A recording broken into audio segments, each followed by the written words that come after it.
This is the Barbecue Central Radio Show, which is recorded live each Tuesday at 9 p.m. Eastern Standard Time. The Barbecue Central Radio Show is being brought to you by The Barbecue Guru, the original creators of automatic temperature control devices, now offering 4 different models for you to choose from.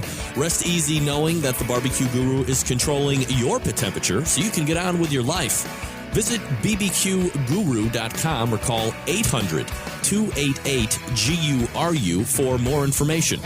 And by Fred's Music and Tasty Licks BBQ Supply, your online barbecue and grilling superstore. From cookers to grills, wood chips and chunks, and everything in between. Also be sure to try the Tasty Licks barbecue brand of rubs and sauces. Check Fred out online at tastylicksbbq.com. And by Stephen DeFranco Jewelers. Located in beautiful Willoughby, Ohio, Stephen DeFranco Jewelers is a family-owned and operated business looking to service the great folks of the barbecue and grilling world. Get free shipping and big discounts by mentioning my name and the term Barbecue Brother. Check out their inventory by visiting StephenDeFranco.com. And by Butcher Barbecue, with 30 years of experience in retail, wholesale, meat markets, food service, and customer service. Using that experience, everything they do and sell at Butcher's Barbecue comes from real-world knowledge. Check out their award-winning spices, sauces, marinades, and injections by visiting ButcherBBQ.com. Always trust your butcher. And by the Barbecue Institute. Take your barbecue to the next level with the Barbecue Institute class. Pitmaster Conrad Teddy Bear Haskins uses his years of catering and restaurant experience combined with food science and smoking secrets to help you understand how to improve your barbecue. Visit bbqinstitute.com and register for classes today. And by Barbecuer's Delight Wood Pellets. Making pellets since 1994. 2/3 oak, 1/3 flavor wood, giving you that sweet, succulent smoke that you're looking for on your meat, both for grills and bullet-style smokers, and, of course, in larger quantities for your pellet-fed smokers. Find them at bbqrsdelight.com. With competitors on the barbecue circuit, grill manufacturers and pit makers to advice on cooking brisket and ribs. You'll find it all right here on the Barbecue Central Show. Your host, Greg Rempe, is a backyard barbecue and grilling fanatic and loves to talk about his passion, which many of us share together. You can learn more about barbecue and grilling by visiting the website, thebbqcentral.com. Now, let's get in the smoke. Here's your program host, Greg Rempe. Hey gang, welcome to another edition of the really big Barbecue Central Show. Yeah, it's the show that talks about all things important to the world of barbecue and grilling. Broadcasting live and direct from the Rock and Roll Hall of Fame city of Cleveland, Ohio. I'm your program host, Greg Rempe. Happy to have you aboard here on this Tuesday. Look, if it has anything to do with outdoor live fire cooking, grilling, barbecue, competition, not competition, you're going to find it here right on this show, and you can get in on the show 2 ways if you want to do it. 877-448-0433 is the toll-free number to call. You can also email the show if you'd like to, Greg at thebbqcentralshow.com, 877-448-0433. Greg at thebbqcentralshow.com. Those are the ways to get in touch with the show. If you want to just lay out and listen to the show for entertainment value, listen to the great interviews I have lined up, that's fine. It's all on you. Absolutely encourage you to do just that. If you didn't get the newsletter, let me point out to you what's happening over the next 2 hours or so. Coming up in about 13 minutes from now, a guy who has been on one hell of a hot streak, Harry Sue of Slap Yo Daddy Barbecue, will be joining us. I believe riding a streak of 4 in a row. We'll confirm that with Harry here very soon. 4 in a row, very impressive, and he did it at a thoroughbred racetrack, which, of course, near and dear to my heart. Love the ponies out there in Santa Anita in Arcadia, California. So we'll talk to Harry about his success that he has had. Of course, he's always been pressing to get out there towards the Jack Daniels as well. 35 past the hour, the smoking guitar player Fred Bernardo will be in. TastyLicksBBQ.com is his website. Fred is a recent intranu into the world of competition. I believe he gave us that insight towards the end of last year. He held a huge competition cooking class in Shillington, Pennsylvania over this past weekend, so I got a bunch of pictures to go over, and we'll see what's happening with Fred 35 past the hour. In the second hour, we're going to be talking with Bruce Bjorkman. You might know him as Mr. Barbecue. He does have his own terrestrial syndicated radio show that talks about barbecue and grilling cooking outdoors with Mr. Barbecue, which is up and down the Pacific Northwest. He's also the the Director of Sales and Marketing for Mac Grills. Mac winning yet another award at the HPBA Expo this year. Now, I believe the only pellet grill manufacturer to win top honors in alternative fuel, which would be pellets, for 2 years running. So we're going to talk to Bruce about Mac, what it means to win that award twice in as many years, and then kind of give us a little refresher about the grill, what separates it from some of the other pellet cookers that are out there on the market. And then, of course, we'll talk about his radio show as well. And then to close out the show, which would be 35 past the hour of 10, we're going to do a little step back, a little remembrance for a true barbecue visionary, a legend in the industry. And if you know anything about barbecue, especially if you've kind of ventured into this niche that we cover here on the show, you've probably heard in some form or fashion that the creator of the Barbecue Guru, the company, Thermo Megatech, which was outside of the barbecue industry, Fred Perkel, a.k.a. Shotgun Fred, passed away this past Friday. He was suffering with ALS and finally took him as victim. So we'll remember Fred on kind of a sad day here in the show because Barbecue Guru has been the longest-running sponsor of the show. Obviously, Fred was a big part of that, and deciding to make that first effort to latch on to a seedling show that he didn't really know if it would have legs or not. And I did an interview with him back in 2005, which we'll replay some excerpts of.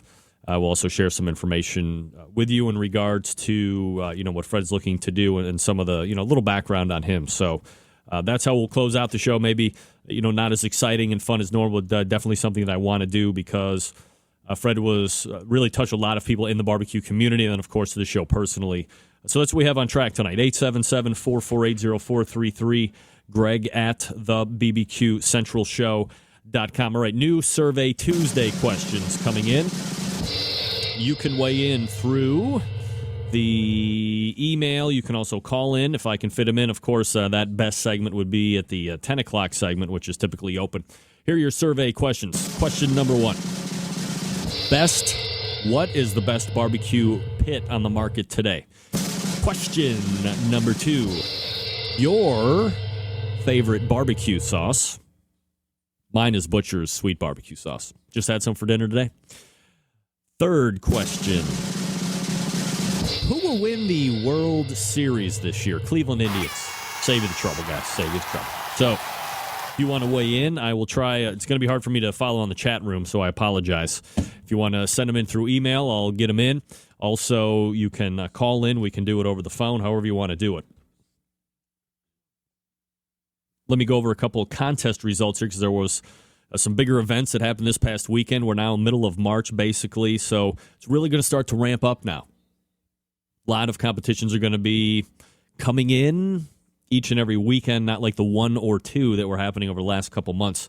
There was a Sam's Club event that took place over the weekend out in Baton Rouge, Louisiana. Coming out of that field, Ripple Q took grand champion. Smoking in the Dark was reserve. And then you have 3rd through 6th because top 6 move on. Smoking in the Dark, Brew and Barbecue, Fire Dancer Barbecue, Government Park, and a friend of the show, Iowa Smoky D's.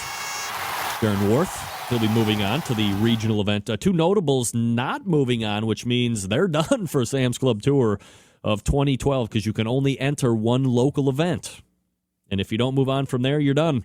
CancerSucksChicago.com. Pitmaster Scotty Johnson, and believe it or not, Mike Davis, Lotta Bull Barbecue. Beat it.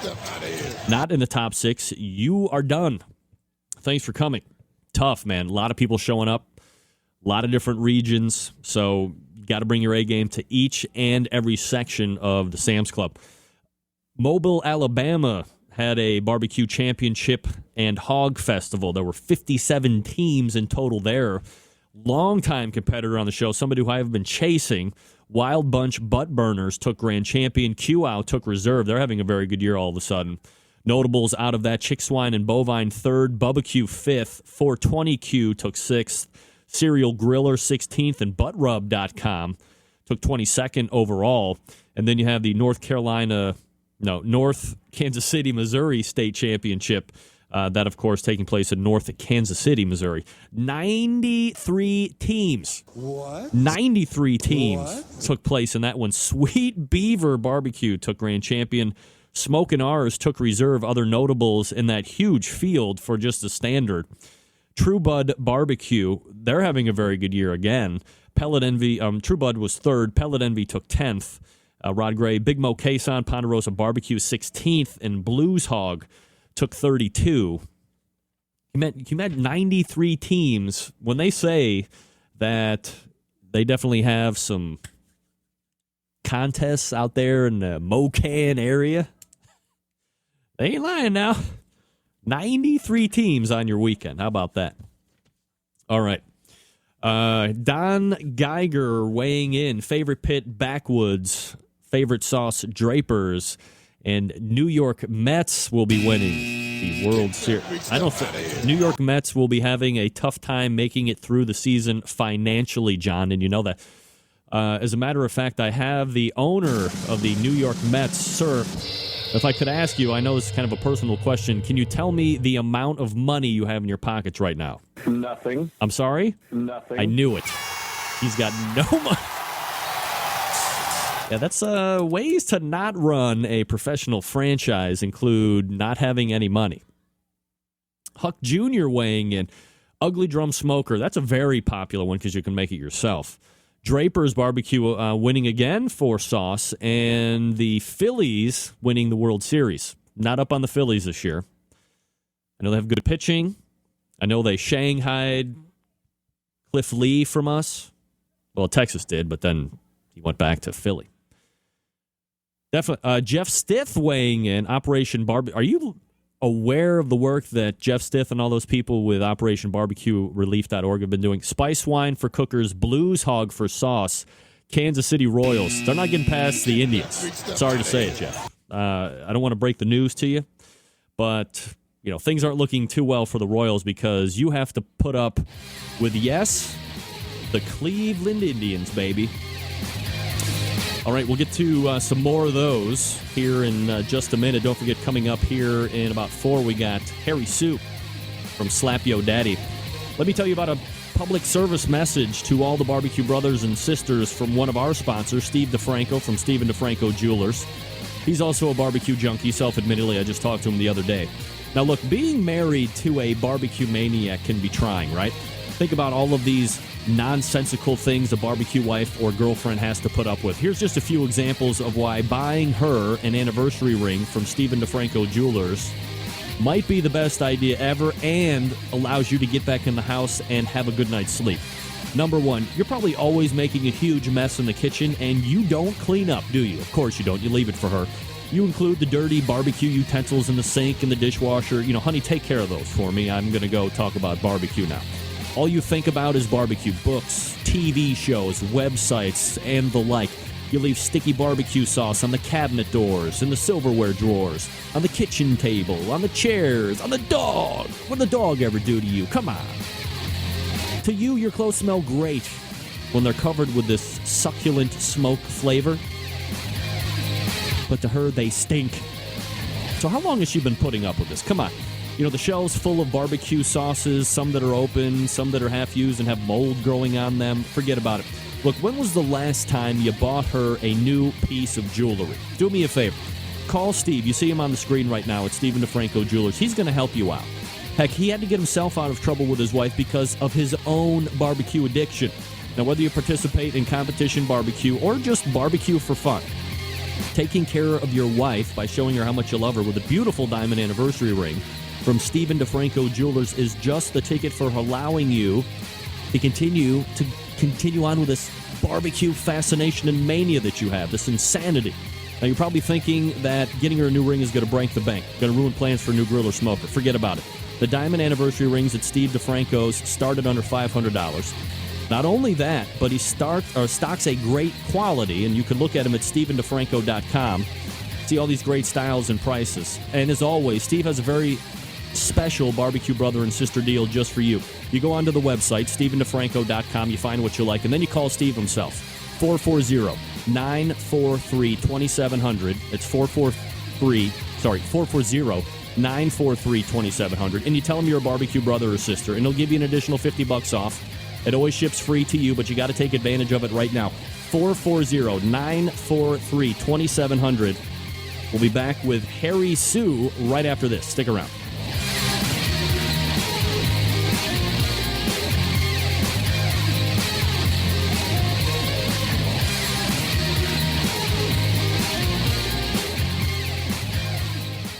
Broadcasting live from the Barbecue Central Radio Network studios in Cleveland, Ohio. You're listening to the Barbecue Central Radio Show. Once again, here's your host, Greg Rempe.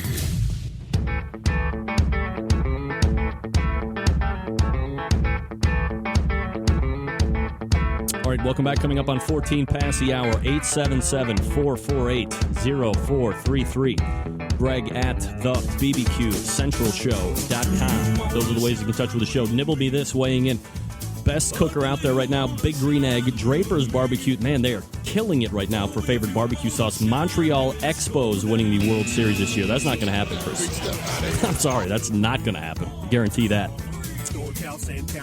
All right. Harry, you got to wait, man. Come on. Hold on. As promised, joining me now, one of the most recognizable characters on the barbecue circuit right now, currently riding a win streak of 4 in a row, including this past weekend in Arcadia, California. He was a member of the Barbecue Pitmasters show on Season 1. He is a pitmaster of Slap Yo Daddy barbecue team. Harry Sue joins me here on the show. So let's race over to the hotline, and we will pick up Harry Sue right now. Harry, how are you, bud? Oh, uh-oh. See, this would have been perfect. Got an answering machine. Hello? Harry. Hello? Hey, this is Greg. Is this Harry? Can you hear me? Harry, you there? Hello? Hello? I'm here. Is Harry here? Can you hear me? Yes, huh? Harry! It's Greg. Hi. Sorry, I was caught in traffic, so it took a while to get home. Harry, I don't want to hear about you caught in traffic. We have a very important radio show to do here. You should be flying at home. How are you, buddy? I'm wonderful. I'm here now, so let's get going. All right, so here we go. Now, look, Santa Anita Park Winter Circle Barbecue Championship was a first-time event. Before we get into that, Cook Harry, first of all, and I'm a huge horse racing fan, so Santa Anita, one of my favorite tracks, second to Saratoga Springs, New York. What kind of a setting was it, and did it detract at all for you or from some of the other competitors as far as the setting was concerned? It was really a beautiful setting. We were placed in the middle of the grass oval the kind of the left corner of the field, and a lot of the teams were given briefings the night before not to upset the horses that would begin training at 5 a.m. So it was a wonderful location. We had absolutely gorgeous weather, and the crowds turned out in force that day. Was there a substantially, that's a horrific English I'm about to use, was there a substantial more amount of foot traffic than you would normally see at a competition that you're at?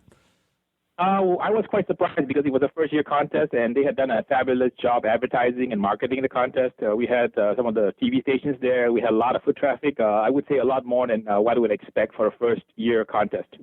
All right, how many teams ended up showing up? I thought it was about 40. All right, so definitely a good-sized first-event team, 40 teams showing up. Let's go ahead and look at your individual categories if we could, and we'll go ahead and review them as they're called out. Typically, during the announcements, you start with chicken. You get a 4th overall in chicken. As far as that day is concerned, how good did the chicken taste to you, and were you satisfied with a 4th place? I thought I cooked 4 very good entries, and as with anything else with the judging, there is quite a lot of luck involved. We did well in the chicken entry and the brisket entry. The ribs and pork didn't do so well, but overall we just won by just barely about 1 point. It was between 660 and 661 or something, and within 1.18 points, there were the placings for 1st, 2nd, and 3rd. Yeah, so hugely close. So fourth place chicken overall, nice way to get started. You get a 16th in ribs, so as it's happening, of course, you get no call. How did the ribs seem to you as far as turning that day? Were you happy with the product? Did the overall score end up reflecting where they were at? What do you think? I think the ribs were very good, but unfortunately that day the scores for all the 4 categories were very close. So, give you an example, within 5 points, there may be about 9 teams. So it was really a razor-thin margin, and when I didn't get any call for both ribs and the pork, I thought that, that wouldn't be the day for me. So in keeping with no calls, pork, so you're getting back-to-back no calls. Pork is 12th. How did the pork turn out to you? Did you like it? The pork was as good as I know how to cook pork. For some reason, we don't seem to be scoring so consistently in the top 10 in pork. We finished third in the nation in pork last year. Mm-hmm. But this year I seem to be struggling a bit with my pork, even though I haven't really changed anything. So it may be time for me to kind of change things up. Brisket third overall, so you get another call. And, of course, it's very high. So you have 2 very high calls. You have no idea where you're sitting at with the other 2. We'll get into that here in a second as far as where the mindset is. Happy with the brisket, I would imagine. Happy with the brisket. It turned out well, so I was relieved that I got a call for brisket. So that would still put me in the running, even though I thought my chances were slim, since we had 3 teams that had 3 calls. So let me ask you this question, and we've kind of alluded to it already. You get the 2 calls. Do you grip pretty hard thinking that the other 2 might have tanked pretty bad, or do you figure that maybe you were just out of the top 10, so you still probably had a decent shot at winning the thing?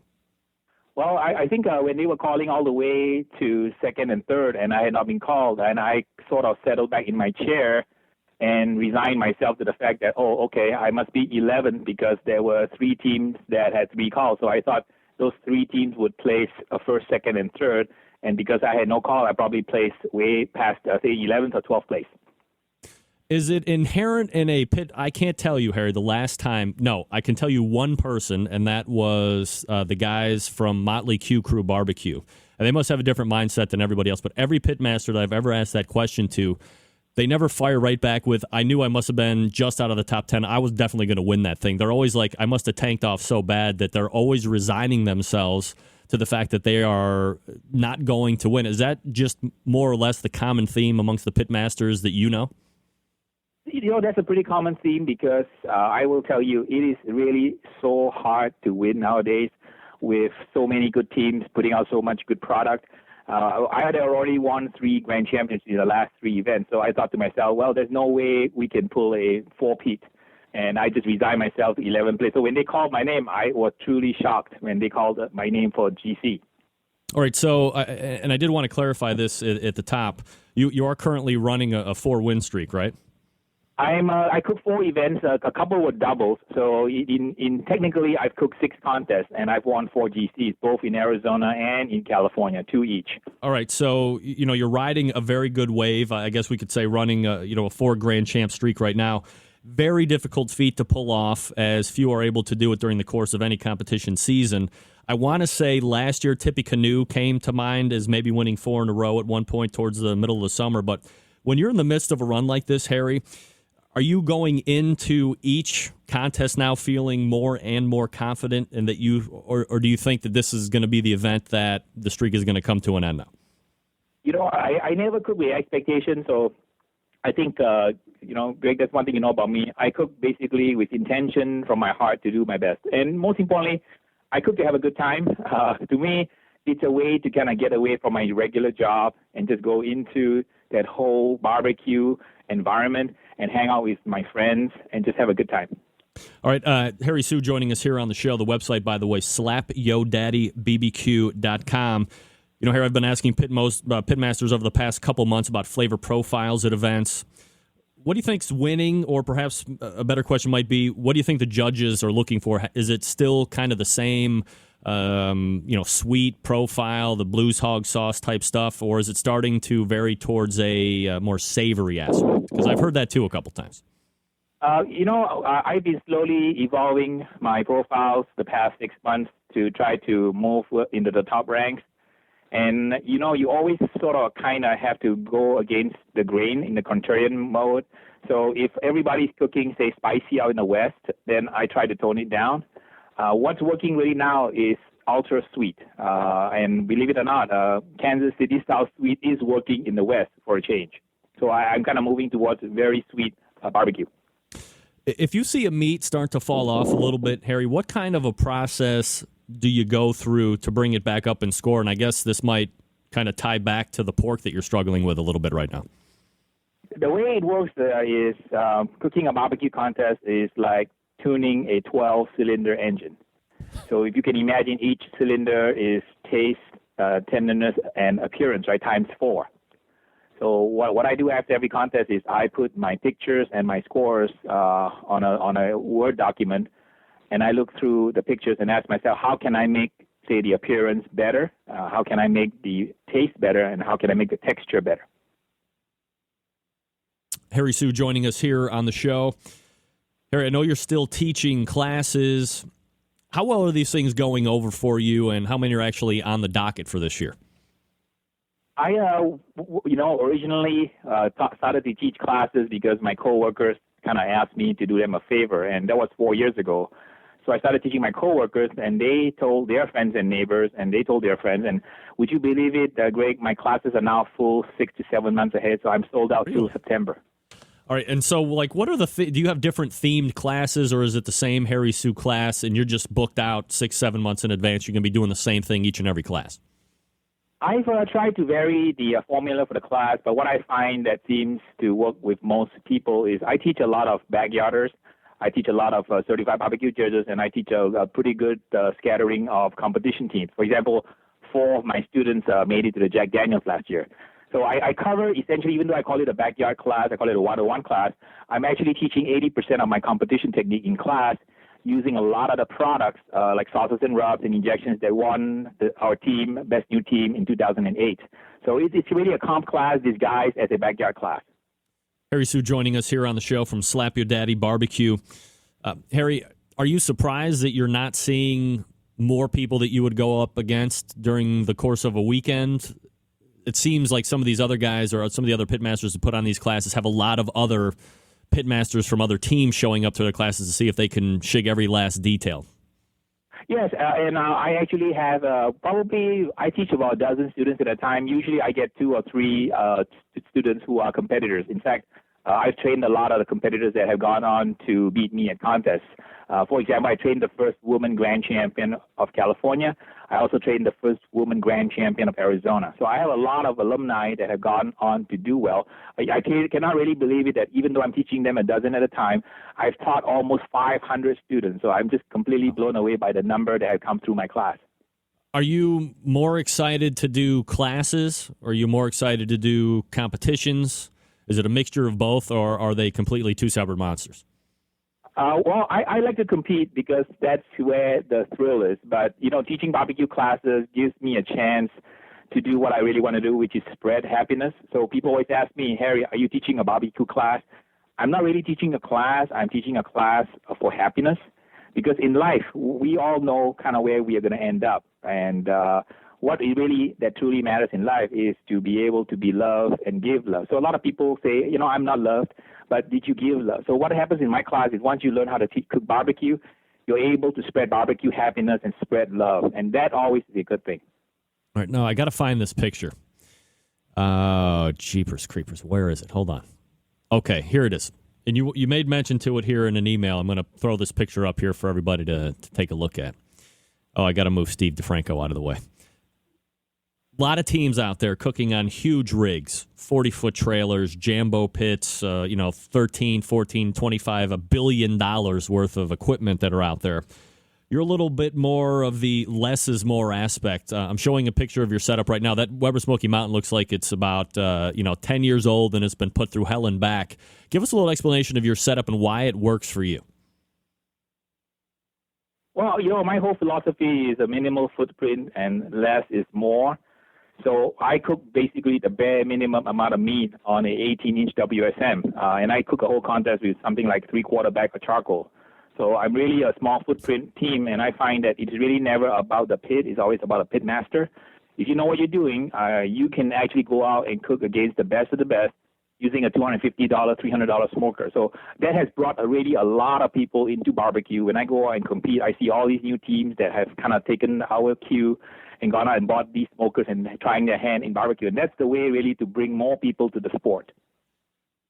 Do you kind of snicker behind your canopies that are made by Impact Canopies?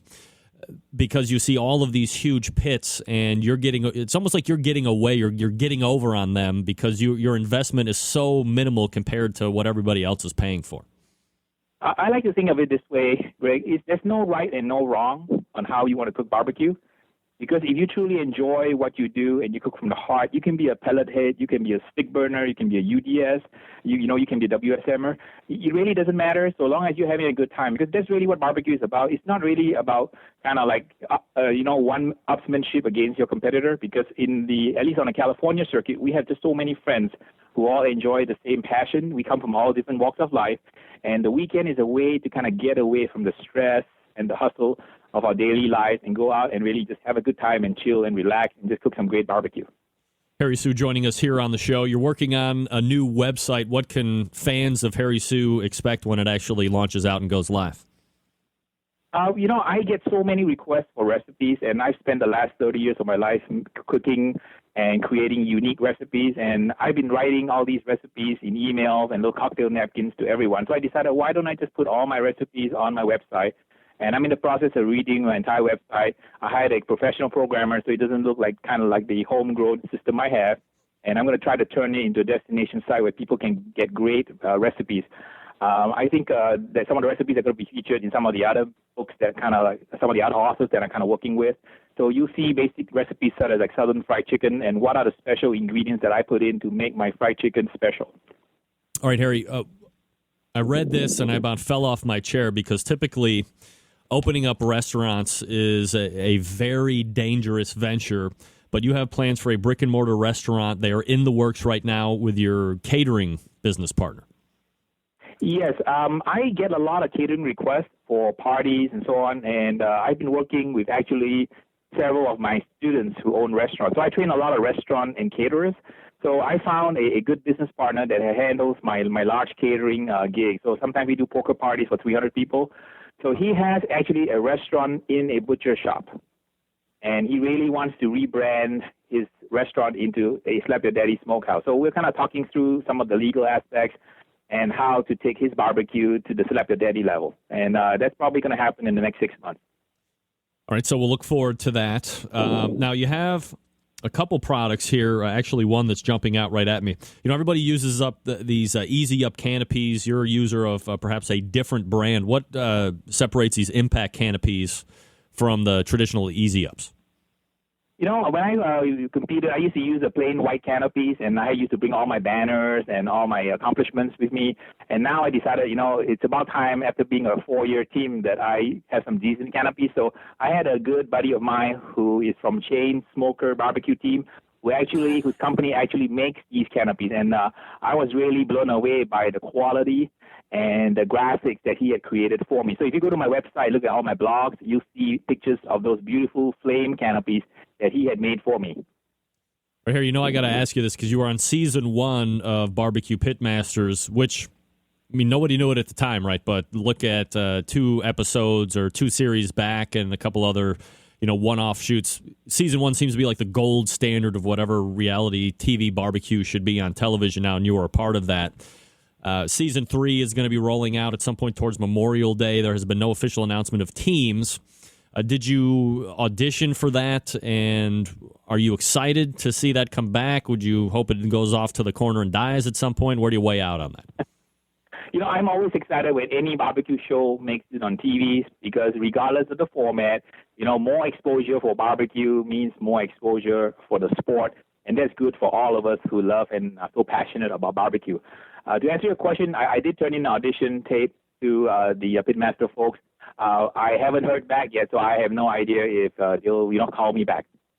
All right. Would you do it if they called you? You would be excited to do that?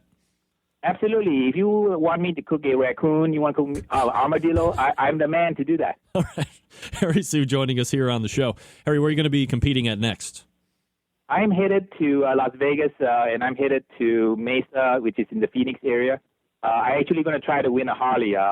It's been on my bucket list to own a Harley. So they're offering a Harley to the winner of the doubleheader. All right. Well, we wish you good luck at that. We're talking with Harry Sue, pitmaster of Slap Yo Daddy Barbecue, which you can find at slapyodaddybbq.com. Harry, continued success, and thanks for coming on tonight. I appreciate it. Thank you very much, Greg. All right, you got it. There he is. Harry Sue joining us, getting through a lot of stuff there. I wanted to ask him because it's been his kind of, not mantra, but mission to qualify for the Jack Daniels. And because we have just a limited amount of time, I got to rifle in all these questions that I'm trying to get to. And I was having a conversation with John Dawson from Patio Daddy-O Barbecue, and we both come to the conclusion, it's just us, of course, that I don't understand the fascination with wanting to get to that one. I mean, I would still much rather go ahead and win the American Royal Invitation. Where did the mystique come from for the Jack? Let's have a roundtable on where the mystique came from for the Jack Daniels. That's what I want to know. But Harry Sue has been dead set to get down there. And with 4 grand champs underneath his belt already in 2012, I would imagine he's looking to get that auto bid wrapped up by, sometime next week, the way he's going. All right, gang, as many of you know, I got my grubby little mitts, and when I say grubby little mitts, I mean hands, on a pellet cooker, a griller. And the next thing I did after I unpacked it was I called Candy Weaver from Barbecuer's Delight. Why? Because they are widely considered to be the pellet resource for pellet-fired cookers. That's right. Whether on the competition trail or in your backyard, folks choose Barbecuer's Delight wood pellets more than any other brand for their superior quality and flavor. And you should give them a try as well, and you can find out all of the information at bbqrsdelight.com. Now, maybe you don't have a pellet cooker, and that's no problem. You can still take advantage of the pellet revolution on your gas or charcoal grill or smoker by grabbing the cast iron pot option. You buy yourself a nice sampler pack of pellets, you load up that cast iron pot with a 1/3 cup of pellets, and then you put it in your cooker or your grill. You let that sweet, succulent smoke take care of the rest. Now, maybe you're not familiar with pellets. That's fine. Let me give you a little insight here. When pellets are made, all of the air within that cellular structure of the wood is evacuated, thus concentrating the wood into a more dense form, much denser than natural trees. As compared to other wood flavor enhancers, pellets will yield more intense smoke more quickly, which seals the food, locking in the natural moisture and adding smoke flavor exactly when it's needed. And maybe here's something you didn't know. When you're buying Barbecuer's Delight wood pellets, the 1-pound bags are 100% flavor wood. But if you have a pellet cooker like me, it's a little different. Candy and the folks at Barbecuer's Delight have determined that a blend of 2/3 oak and 1/3 flavor wood is the way to go to ensure great smoke flavor, but get that consistent BTU temperature burn that you need. Do yourself a favor. Grab some Barbecuer's Delight wood pellets right now. Visit them at bbqrsdelight.com. Check out all the flavors they have, and stop fussing with those sticks and chunks. Barbecuer's Delight, the choice of competition cooks and backyard hacks like me alone.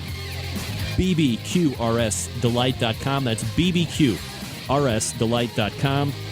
We're going to come back with a smoking guitar player, Fred Bernardo, to talk about his competition cooking class. You're listening to the Barbecue Central Radio Show right here on the Barbecue Central Radio Networks.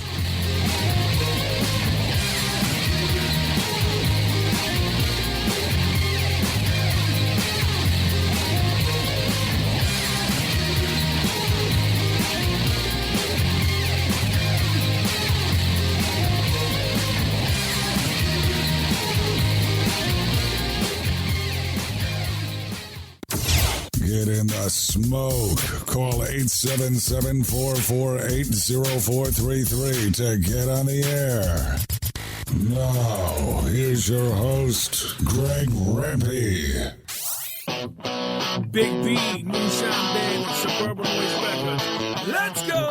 I'm an outlaw.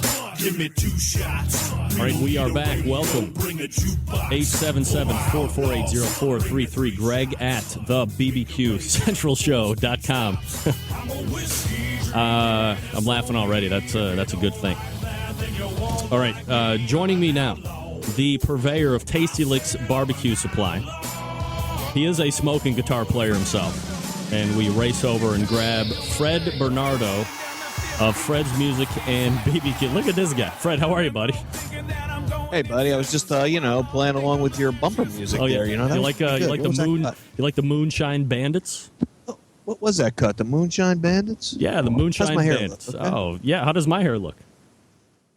You pretty probably good, can't pretty see it, groovy, right? Pretty we're not split screen right now, but there we go. Yeah, I got the Tasty Licks barbecue do-rag on, so I certainly appreciate that. You have the Tasty Licks shirt on. So what happened, Fred? And I had the Tasty Licks beret on too there for a minute, but my head was getting a little sweaty underneath there. Yeah, we can't have head sweat. Definitely not. Let me ask you a question here, Fred. You're a businessman. You're widely successful. You're doing music. You're doing barbecue. It was Fred's Music and Barbecue ever since I was a little baby, and then we're starting to rebrand as Tasty Licks Barbecue. And obviously, there was the sauce and the rub that come out. But why go and full force switch everything? We're doing the website changes. Why did that seem imperative to you to continue success? Well, the music store started sort of fading a little bit, and the barbecue store started taking over, and it was time to get our branding consistent. We had our line of rubs and sauces, Tasty Licks Barbecue, and I just thought maybe it was time to kind of morph the barbecue store and give it its own identity and not have it as part of the music store. Were you surprised after you got into the barbecue business, or did you project out that at some point the barbecue business would be better than the music business? Well, I didn't really know. I just knew it was an up-and-coming thing, and, that's kind of twice in my life that I kind of picked something that was up-and-coming. Quite a few years ago, everybody was getting in garage bands and playing bars and things like that, and that's when I got my start in the music business, and, I started this barbecue thing and just kind of took right off. Well, you've done fantastic with decorating for the interview. You got the banners up there. It's very professional. You got some musical instruments hanging off. I really do. Hey, check this out. What is that? Check this out right here. Look, that's Lily, the smoking retriever. Here's a little trailer. The smoking retriever. That's Lily, the smoking retriever. Smoking retriever. Does Lily come with you at competitions? Is she your taster? I think. Well, we just adopted Lily, but I think she's going to come along. She's been hanging around a lot of smokers. She's actually a yellow lab. This is just from the smoke that got her. Yeah, she's That's right. The code absorbs the smoke ring. If you cut her open, she'd probably have like a 5-inch smoke ring, right? Right, I think she does. That's a good one, buddy. There you go. Fred Bernardo joining us here on the show. TastyLicksBBQ.com is the website to check him out. Of course, one of the most reputable retailers online anywhere because he stocks stuff and it ships out to you very promptly. Fred, one of the things we were promoting heavily here on the show because you are a sponsor was this Pork Pullin' Plowboys class, and you let us into your world a little bit towards the end of the year that you were getting into competition barbecue. So let me ask you this. Obviously, the class was a success because it sold out even before it happened. You had waiting lists and all this stuff. But as somebody who was getting into competition barbecue like yourself, forming with this team, what did you glean from it right away? What were your biggest wins on the whole thing? Well, I took Ray Lampe's class 5 years ago, so that kind of gave me a taste for it. And as a matter of fact, after I took Ray Lampe's class, I decided that competition barbecue was way too much work, and I was never going to do it because those people were crazy. But, in the last few years, we started competing ourselves. Well, last year was our first year. But anyway, you always come away with something from this class. And you always come away with good stuff, whether you're a backyarder or an experienced barbecue cook. There were quite a few experienced competitors there, multiple grand champion winners, and everybody gets something. There's always a lot of stuff. It's just a great thing. Plus, it recharges your battery and gets you really revved up. So when you see all these other pitmasters that have won, multiple GC takers, and they're at a class, is your initial thought that they're just trying to learn, or are they really trying to pick somebody's brain to see if they can lift their game up even higher? My initial thought is that I'm jealous. Then after I get past the jealousy, then I think they're there to learn. I don't think they're shigging. I really think they're there to learn because there's always and again, it recharges your battery. You see how someone else does it. I don't think they're there buying the guy's secrets. I think they're there to learn.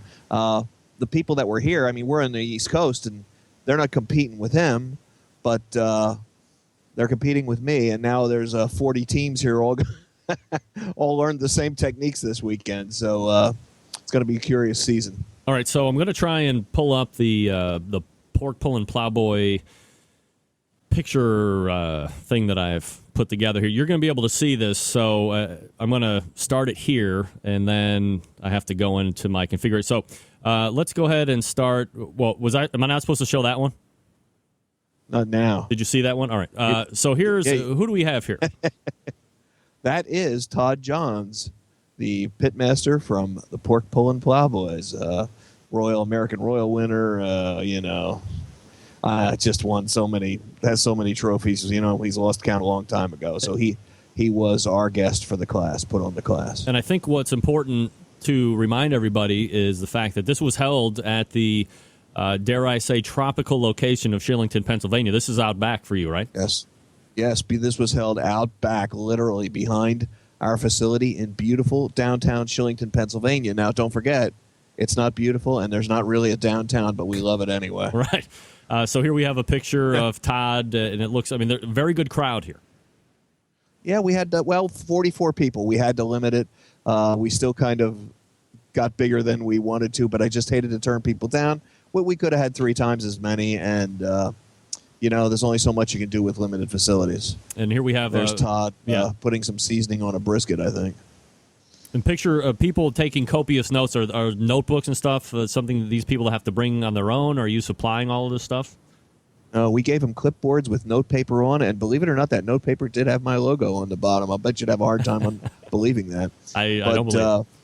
You'd be amazed at the notes. I probably have 20 pages of notes, and I was amazed when I took Ray Lampy's class, in Detroit 5 years ago. I was amazed how the competition teams wrote down everything he said, and this year I did the same thing. All right, so we're going through here. Here's a nice shot of Todd looking. Is he about ready to down the rest of that pitcher of beer in front of everybody?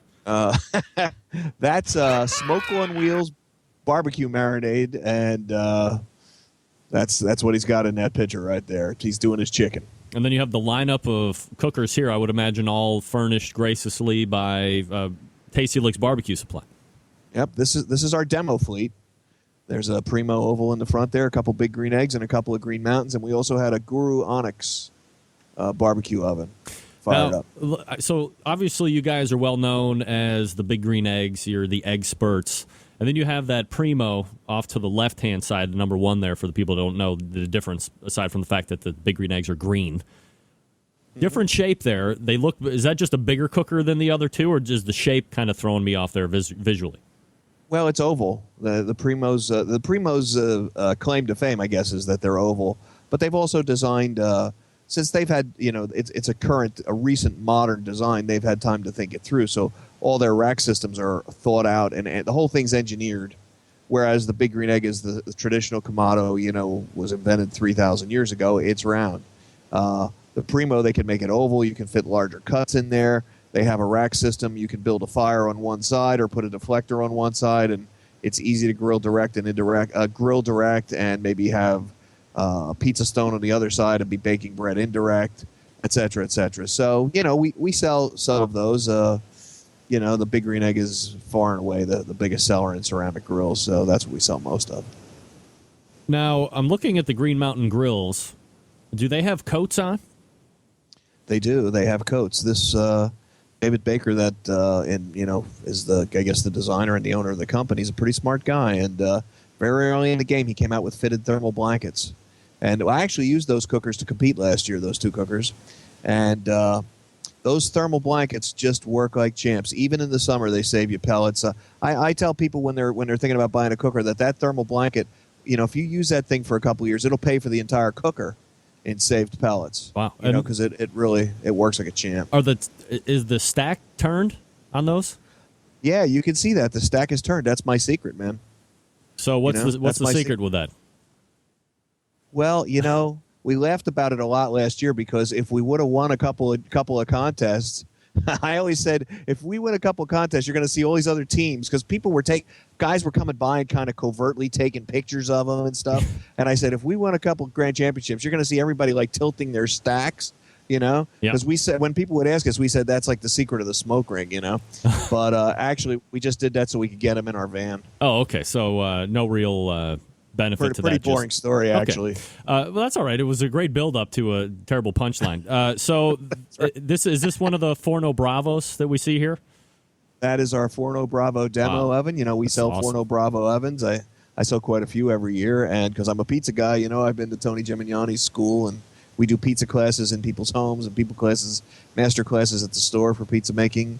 And as a matter of fact, Todd Johnson from the Plowboys was asking me today about some pizza stuff. He's jonesing for some pizza. So so we sell Forno Bravo ovens. You call us up and we hook you up with one. They're great ovens. That's the smallest one they make, but it's still a nice little thing. Yeah, it looks great. And then we have Todd looks, he's going to be throwing some loin back ribs on the cooker there. And there he's in front of does he have all of these fired up at once at some point? We had them all fired up, and we just kind of tossed stuff on different cookers. Fabulous. So we had look at these guys. actually we did at least one meat in each style of cooker, ceramic and pellet. Now, these people have to be under arrest very shortly. Todd Johns, the smoking guitar player, and is that a homeless guy you just kind of swiped off the street there to take the picture with? That's my barbecue soul brother from Philly, Mr. Huck Jr. Huckos, yeah. So did he swoop in to try and be media guy, or was he part of the class? Yeah. No, he was media guy. He was definitely media guy. We always have fun when he comes up. He's coming up regularly, and we always have a blast. All right, so as someone who took the time to put this class together, there was a lot of promotion build up to it. Overall, where do you rate it as success-wise? Oh, it was a tremendous success. I had no doubt about that.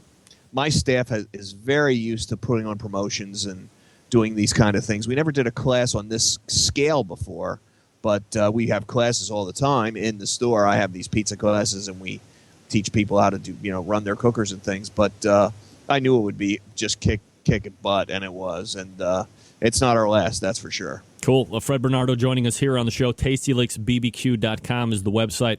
All right, so what's the deal with the RV? Is that top secret? Can I show a picture of it? What are we doing here? Well, I'll tell you what.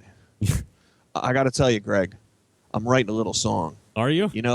Yeah, because when we got the team, we had to have a place to sleep and go to the bathroom. Right. So I bought this motorhome, and I never really had a motorhome before. And it's an interesting experience, especially when you buy an old one like I did because you're cheap. So, but my buddy named it Barbecue One. So I'm writing this song, man. Here you go. I'm gonna break it right here tonight. I'm not quite done yet. Wait, let me give you a drum roll. Hold on. Here we go. The unveiling. Here we go.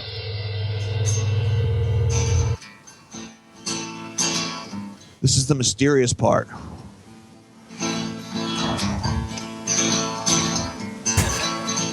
Barbecue One. Barbecue One. Oh, Barbecue One. Oh, Barbecue One. Oh, Barbecue One. Oh, Barbecue One. Oh, Barbecue One. I lost my pick. I like to say there's rave reviews coming in on the chat room. Wow. How does a smoking guitar player lose his pick? I don't know. I got to tell you, I haven't lost one in probably 20 years. You have? Don't you have the mic stand with 58 picks filed down the backside of the channel there? That's right. I got to tell you, I have them right here in front of me. Various things here. My coffee cup, my plectrums right here. My plectrums, I got pink ones. Plectrums, all kinds of stuff on my desk. All right. But it's probably the first time I lost a pick in 20 years. How many events, competition-wise, are you going to be competing in this year, Fred? Well, I think we're going to do 8 or 9. I try and do one a month. I sort of added a few this year. And, we'll see what happens. Towards the end of the season, a lot of the events in our region happen in September when it kind of cools down and things. There's also a Sam's qualifier we're going to do. So, we could get lucky and, make the regional or maybe even go to Arkansas. So that'll determine how many events we do. Doesn't look like we made that Pitmaster show. I gave it everything I had, Greg. Well, no official. I don't know if you saw the audition, but I gave it everything. I saw the audition, of course. Secondly, I just talked with top men in the industry, and they said as of right now there have been no definitive lists that have been unveiled yet. So there is still a fleeting glimmer of hope, Fred. So let's hold out hope together, and we'll see where that takes. I want to be the MC. Yeah, I thought I could be the MC too, but I'm not going to sit there and put myself over. I'm not that kind of guy. No way. Well, I am. There you go. We're talking with Fred Bernardo from TastyLicksBBQ.com. Head on over there, order everything that you need for your grills or smokers. Fred, always appreciate the time, and we'll talk to you soon. All right, Greg. Take care. All right. There he is, Fred Bernardo. TastyLicksBBQ.com. Maybe we should add, did you like Fred's song to the survey question?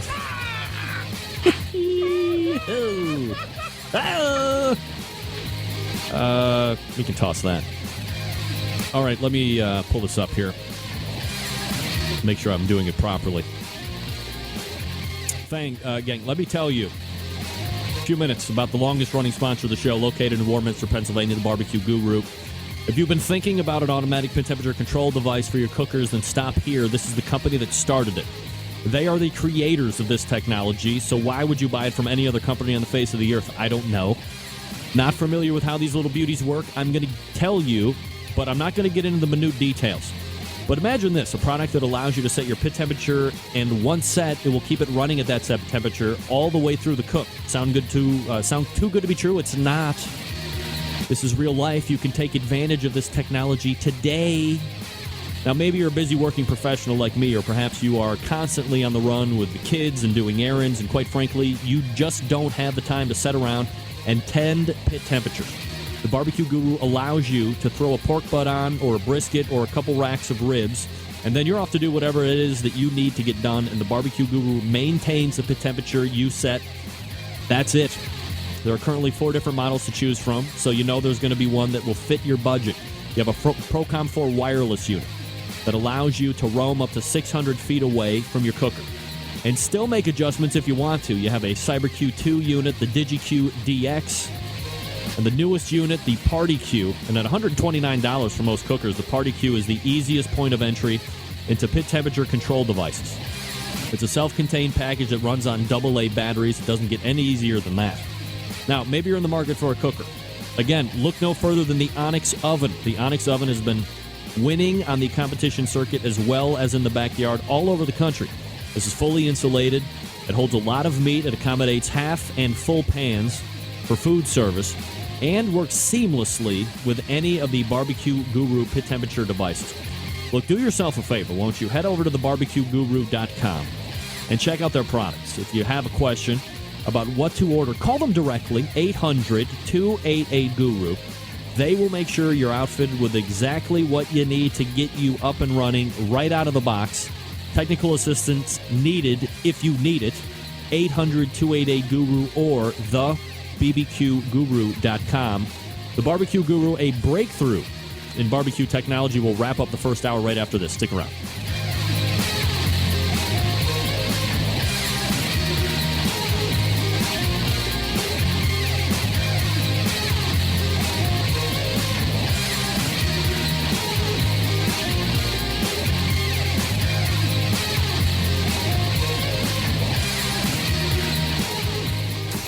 Big name interviews, advice on cooking brisket and ribs.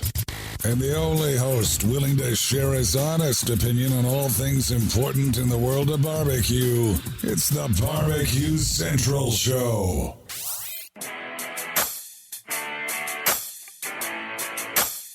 Who would have thought this music thing was going to go this far? I never asked for this. I never asked for this fast living, the women, the whiskey, craziness. All right, we are back. Whiskey in my soul. Let me get me back up there. There we go. Trying to find a sweet image here. Oh, come on. Thanks to Fred Bernardo from Fred's Music. It's not Fred's Music in BBQ anymore, is it? No, it's not. TastyLicksBBQ.com is exactly the place you need to go. We'll talk about Fred here in a little bit. I need to make sure that I'm getting my... Let's take a look here at the email. We'll discount that one. Latin band uses. Click. That could be clicking my pen. Thank you, Rob. John Dawson, your wall-to-wall and treetop tall. Tune in radio. Got to get that.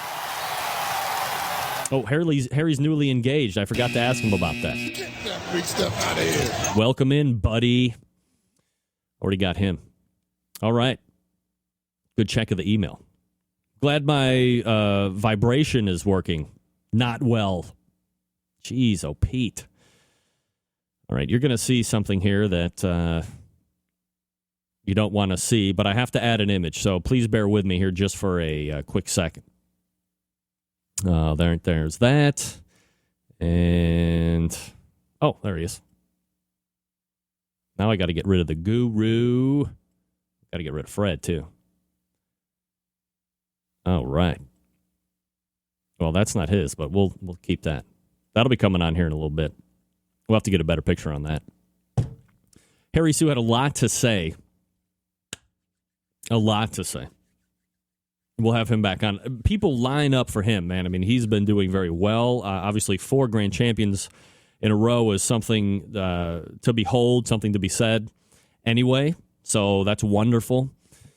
And again, he's pointing to the jack. That dude loves to want to get to the jack, so hopefully this is the year for him. All right. Pointing to the second hour, we have Bruce Bjorkman at 10:14, and we also have the special tribute to Fred Perkle from the barbecue guru, who just passed away this past Friday. Yep, one cooker. Dude's cooking on one cooker. And a competing automatic pit temperature control device. And a Duracell battery, I think it was in the picture. Was there a Duracell battery? Not sure, but I think that was a Duracell battery. All right, I got something to tell you about here at the top of the hour. It's I don't know if it's a contest, but we're going to try and make a barbecue food a official, whoa, hold on a second, you hold on a second, an official food of March Madness, because March Madness is starting tonight with games that never used to take place, but now they are taking place, because now there's, is it 68 teams? Pathetic. March Madness is starting, and we're going to talk about how we can get a food to be the unofficial right after this. From my heart and from my hand, why don't people understand my intention? Happy to have you aboard here for the really big barbecue show. We cook because we have to, and we grill because we want to. Fine, how's it going?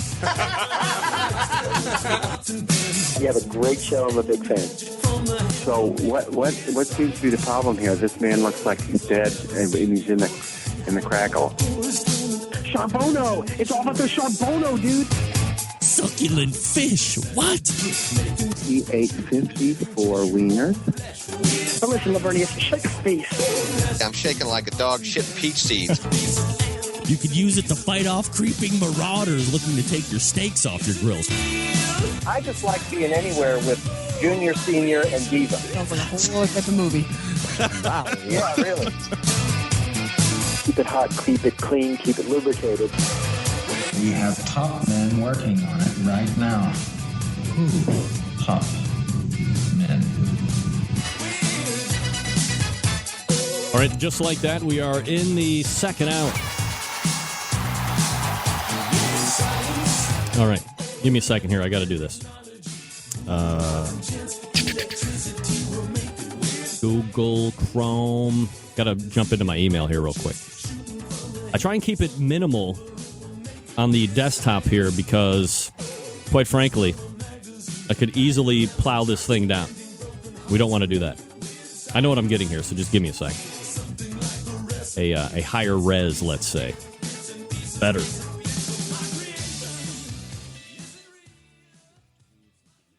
This is Maddie Rempe. What? From Cleveland, Ohio. Thank you, Maddie. And you're listening Yes. to Barbecue Central. We know what we're listening to. Thank you anyway, dear. It's very nice of you. All right, let me drop that one out. Let me add this one in. There we go.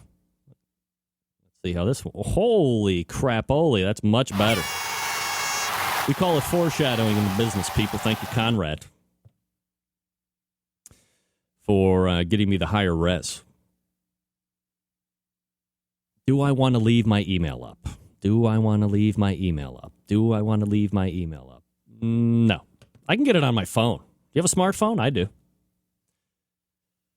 All right. Here we go. Got this. Where is this at? Here we go. This is from mantestedrecipes.com. So go ahead and check this out if you want to. Follow along.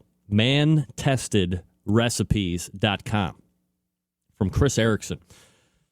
So he's got a mission, right? We all have missions in life. My mission is to be wildly successful on terrestrial radio and internet radio all at the same time.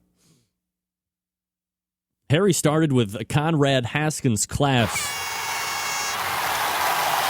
Conrad, when somebody takes your class, are you signing somebody up? And I can ask you about this in 2 weeks when we have you.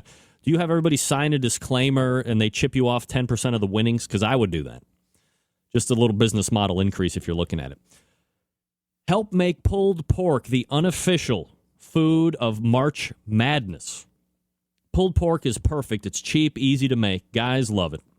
And you can keep it warm all day while you watch 12 hours of hoops. Pitmasters can use pulled pork to showcase their competition skills using their signature sauce, custom grill, plenty of smoke. Meanwhile, novice cooks can feed their buddies by simply using the favorite barbecue sauce and a slow cooker. What? I said a slow cooker. No, sir. But whatever.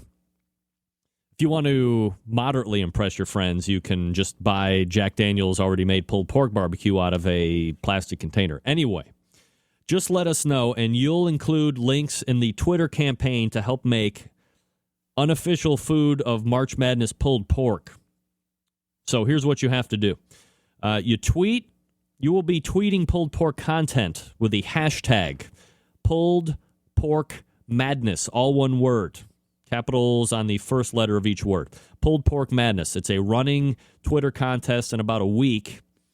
We're happy to help you get the word out about any pulled pork-related recipes or posts you would like to share. Just let us know, and we'll include your links in our Twitter campaign. So, if I made pulled pork sandwich, I would go ahead and take a Twitter shot of that and tweet it out and hashtag Pulled Pork Madness. So they want to thank us up front for helping make pulled pork the unofficial food of March Madness. Let's make it official. Why not? Who can tell us no? 5 reasons why pulled pork is the perfect March Madness food. Let's check them out. In no particular order. Pulled pork can stay warm while you watch 12 hours of hoops. Agreed. Delivery pizza gets cold, sub sandwiches get soggy, but pulled pork can stay warm in your slow cooker or oven all day. Number 2, college hoops and pulled pork share a home. Eating pulled pork during March Madness is a homage. There's paying homage to North Carolina, the hotbed of great barbecue and great college basketball. Well, great college basketball is debatable, but whatever. I'm from Ohio. Number 3, pulled pork is ridiculously easy to make. I suppose that's up for debate, too. Can you pour a bottle of sauce over a hunk of meat, then turn a dial? Then you can make pulled pork. Chris. Get that big stuff out of here. Oy vey. Number 4, pulled pork can feed a crowd for cheap. Agreed. It sure can. Throwing a March Madness party, pulled pork is your pal. Not palate, but your pal like friend. Pork shoulder, the preferred cut for homemade pulled pork, is one of the best meat bargains around. Absolutely true. Number 5, pulled pork is just friggin' delicious. Agreed. Tender, juicy, dare I say succulent. Barbecue flavors slapped on a sandwich bun. If you choose, I like just white bread. Isn't that what they use down in the real South, just white bread? You can use a bun if you want. What's not to like? Pick the easiest eaters, or the pickiest eaters can also agree that pulled pork is absolutely tasty. I agree. So let's go ahead and make pulled pork a unofficial March Madness food. Take pictures of your pulled pork while you're making it, and then put it on Twitter and hashtag it. Hashtag pulled pork madness. I'll make a reminder of that in the show notes, and I'll also Twitter about it a little bit. Why don't I? There was something else I was going to get to.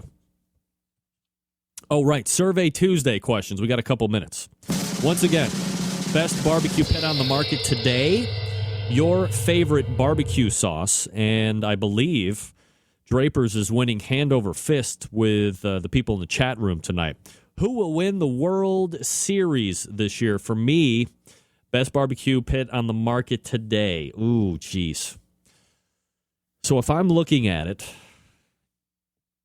best barbecue pit on the market today. Oh, man. See, I'm big on QPR, right? I've talked about it time and time and time again. QPR, quality, price, ratio.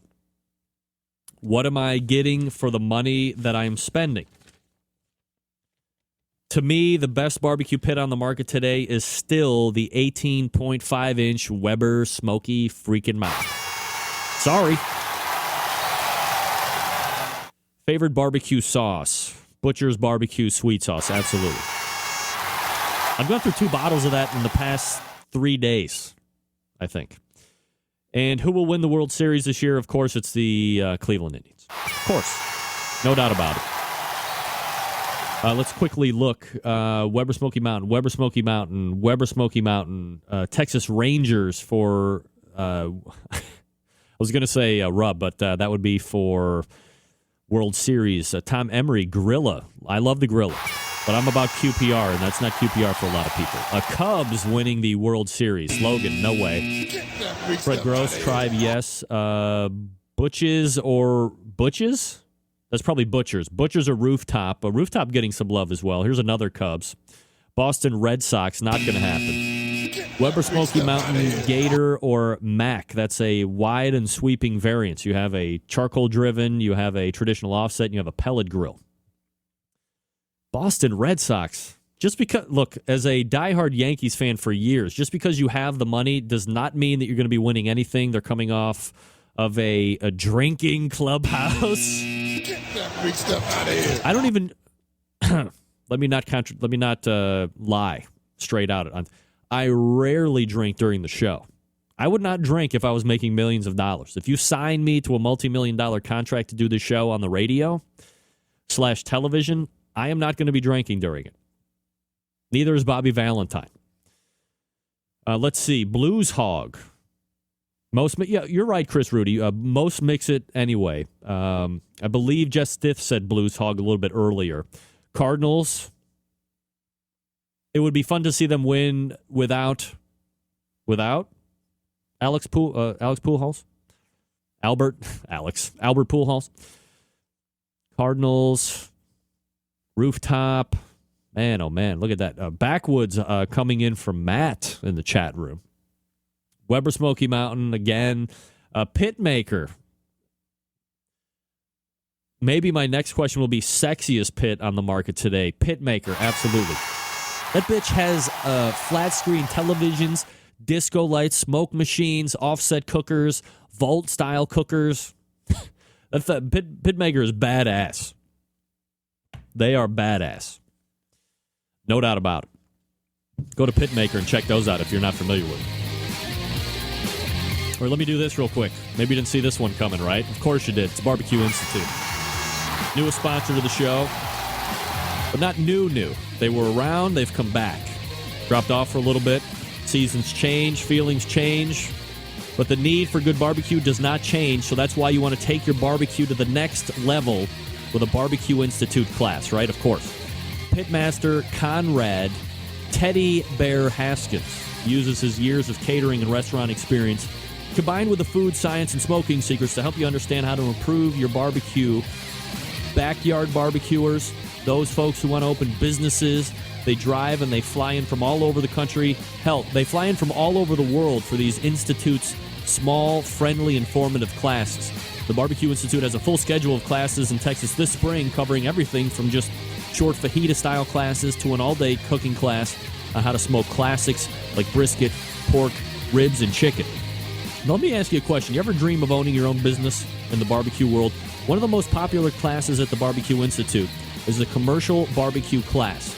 Learn from Conrad's years of experience owning a restaurant and catering company, how to produce a product that your customers will become addicted to. That means repeat business. That means success for you.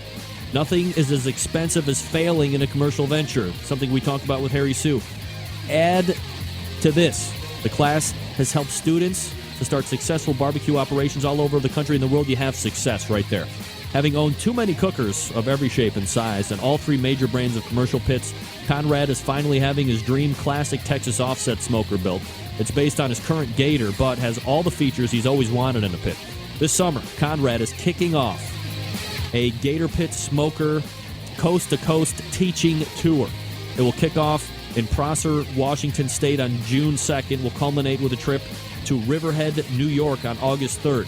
Check the Barbecue Institute website for details, including the locations of the stops Conrad will be making in between these two locations as they are announced. When not teaching classes on the weekends, Conrad is conducting private classes and corporate events from coast to coast during the week. And to make your next off-site event really memorable, have a Barbecue Institute off-site party. Show your employees you care with the very best barbecue money can buy.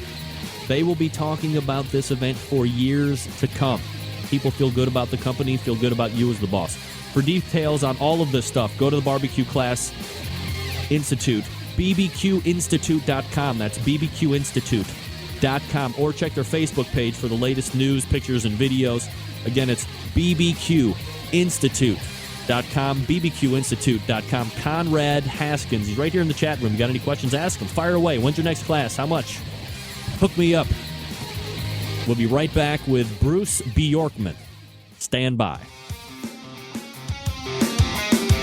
Broadcasting live from the Barbecue Central Radio Network studios in Cleveland, Ohio.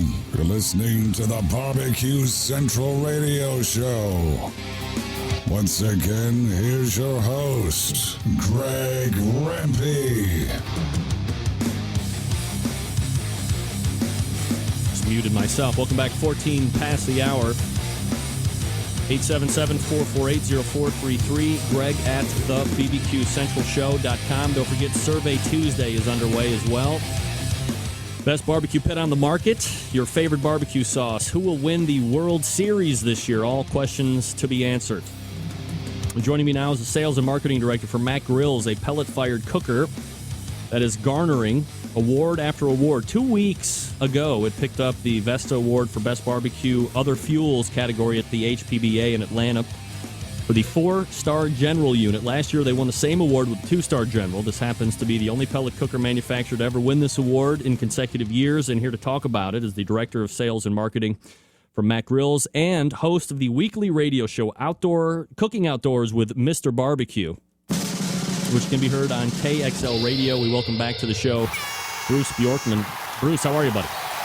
Greg, I'm doing good. How are you, man? Doing absolutely Sounds like fabulous. You're having a good time. Oh, we're having a great time here tonight on the show in the Rock and Roll Hall of Fame city of Cleveland, where, believe it or not, it is just shy of 70 degrees. So did some outdoor cooking. Yeah, the last I know. couple You days. guys are getting the nice weather. We're freezing our buns off out here. We had actually snow this morning.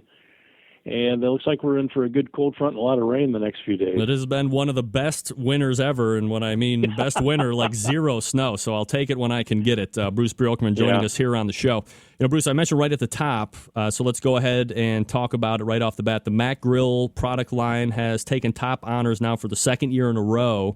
You guys have captured the Vesta Best Barbecue Other Fuels. Different cookers this year than last year, too.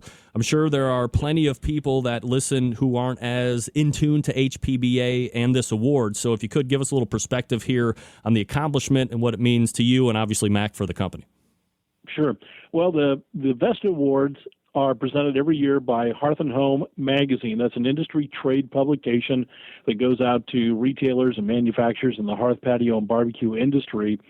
And winning a Vesta Award is like getting a Grammy or an Oscar Award for your product. It's very, very prestigious to be able to get an award, to win an award like that.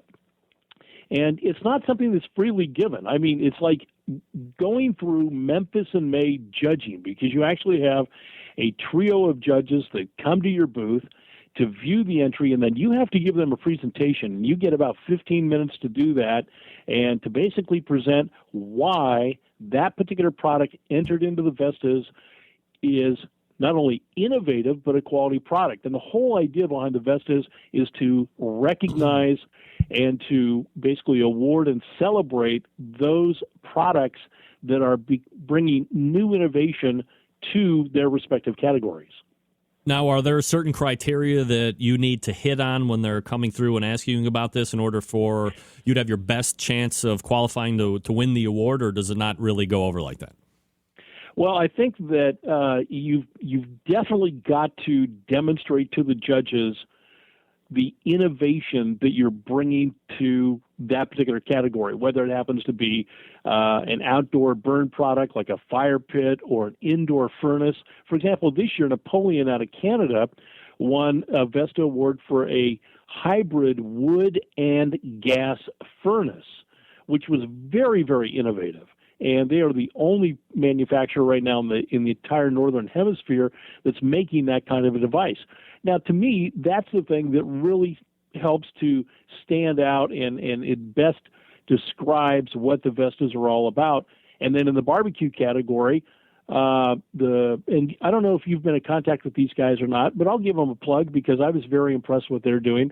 It's a charcoal, gas, and wood hybrid system called West of Memphis Barbecue out of Apache Junction, Arizona. And a small company, they've only been in existence making these devices for about 5-6 months now. And again, it's good to see somebody bringing something new to the charcoal wood gas category. And then obviously, Mac Grills, what we're doing with wood pellet grills. Bruce Bjorkman joining us here on the show, Director of Sales and Marketing for Mac Grills, which can be found at macgrills.com. You rolled out that Mac 4-star this year. From the pictures I've seen, just super impressive cooker to look at. Is it possible to compare the 2-star that won last year and the 4-star that won this year, or is there just no comparison here? Well, there's really no comparison. The 4-star, the Mac 4-star General, has been in development, Greg, for 2 years. And, I mean, here's the thing that really helps to refire my passion on a daily basis. When I walk through the doors of Mac, I know that the people I'm working with aren't just going to design a product and throw it out onto the marketplace. We build prototypes, we test them, we tear them apart. Our engineers are always thinking, what can we do to make this better? What can we do to bring something new to the wood pellet grill category?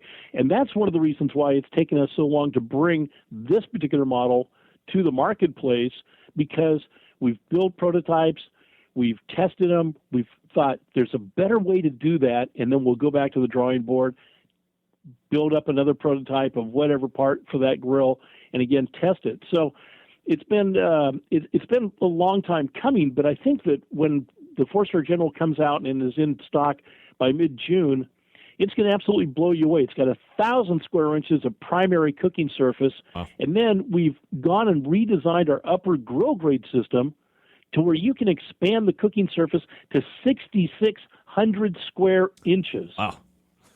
It's phenomenal. And then the controller, we've got all kinds of new things in the Pellet Boss control for the 4-star, including a zone grid probe where you can actually put the probe on the grid and cook at that particular spot at a particular temperature.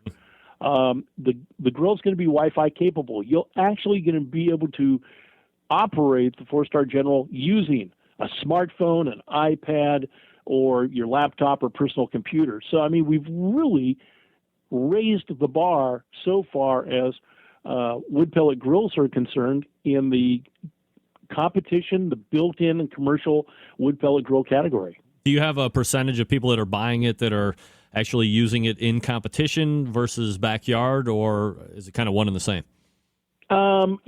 It's kind of all over the board right now. It was pretty funny when I got back into the office last week. Man, we started getting phone calls like crazy from people all over the country interested in buying the 4-star General. And, some people were doing it for their backyard kitchens that they're designing this year. Others wanted it for, matter of fact, one guy that owns a produce packing company in California is going to buy a 4-star for his business because they regularly cook for a good amount of people. And so he wanted something that was going to be, easy to use, very consistent, something that could be remotely controlled. And the 4-star General really basically fit that bill for him. So, it's just all over the map. It's been pretty interesting to talk to these people, and they're just chomping at the bit to get their hands on one. Bruce Bjorkman joining us here on the show from Mac Grills, macgrills.com, the website. Bruce, if we could just kind of backtrack a little bit, Traeger used to be the name when it came to pellet cookers. The auger patent fell off, and then a whole bunch of other people kind of came out of the woodwork to jump in here. Yeah, they did. Yeah. A lot of manufacturers are now in this pellet cooker game, including Mac. When did Mac get into the pellet making business for cookers? Well, they actually began the process of researching pellet grills and all kinds of grills in the development of what became the 2-star General back in about 2007, 2008. And there was about a year and a half's worth of research and development that went on before they even began producing the first run of Mac 2-star Generals, and those were produced in July of 2009. So as a company, we're not even yet 3 years old. And, it's been gratifying for me to see the explosion of interest amongst pellet heads, for Mac grills. And I really think, Greg, and I'm not saying this just to toot our horn, but, it's been pretty cool to see the fact that Mac has become the pellet grill to own. Bruce Bjorkman joining us here on the show. Bruce, I'm sure there's roughly 5 hours worth of features and benefits that you could point out to us here, but as someone who might only have a few minutes in front of a potential customer or dealer on why would I want to bring this in, what are some of the real hot points that separate a Mac from one of the other many pellet style cookers that are out there right now? Okay, well, that's a good question. And, I think let me touch on if you've been a pellet head and you're cooking on a Traeger or a Green Mountain or a Louisiana or one of the other brands, some of the things that really stand out for me, because I started cooking on pellet grills in 1991, and the majority of that time spent cooking on Traegers. And when I first got introduced to Mac back in October of 2009, here's the things that really stood out to me. Number one, the pellet hopper dump door. The fact that you can open up a dump door, drain out the pellet hopper without having to scoop it out using a cup or your hands or whatever. So that was the first thing that really stood out to me. The other thing is the stainless steel removable fire pot, so you can dump the ash out of it, again, not having to scoop it out with a spoon or your hands or whatever. And then the Pellet Boss Digital Control Center. And that, to me, is just absolutely has no equal anywhere in the grill industry, whether it be gas, charcoal, or pellet. And the ability to program up to 3 meat probes for a specific target temperature. And when that probe reaches that temperature, it sounds an alarm, and the display on the Pellet Boss flashes. And then the fact that you can change your cooking temps in 5-degree increments from 200 to 450. The consistent smoke temperature you get on smoke, which will range anywhere from 170 to 180. On my 2-star General, my smoke temperature is right in the middle, consistently at 175. And we hear this all the time from our grill owners, the fact that when they set their grill temps on their Mac, it stays well within that range, with maybe a 3 to 5 degree variation, which I think is, more than acceptable by any means. So those are some of the things I think that really make the Mac stand out. And then our warmer smoker box, the ability on the 2-star to be able to actually cold smoke cheese and nuts and fish and brine meats at 70 to 80 degrees is really pretty cool. Now you're going to, with the addition of the 4-star General here, you're going to have 3 different cookers in the products offering portfolio. Where do we start at price points here? And are you going through dealer or distribution through dealer right now, or is it direct through Mac? Well, our price points start, the 1-star General is $12.99. The 2-star General with the brand new all 304 stainless cooking chamber box and the new grease pan system that we've got is $22.99. The 4-star is going to be $79.99 just for the grill. If you want to get the accompanying roll-around cart with a fully extendable drawer, you're looking at another $29.99 on top of that. So we're not out to be an inexpensive grill. What we want to be is the most innovative, best built grill, period. And how do we go to market? Well, there are a couple of ways. If somebody calls us directly to buy a grill and they don't have a dealer in their area, we'll be more than happy to sell them one. If they do have a dealer, we want you to support local business. And Greg, let me make this point. And I think it's so important that people need to understand, and we hear this all the time, and I hear it all the time as Director of Sales and Marketing for Mac.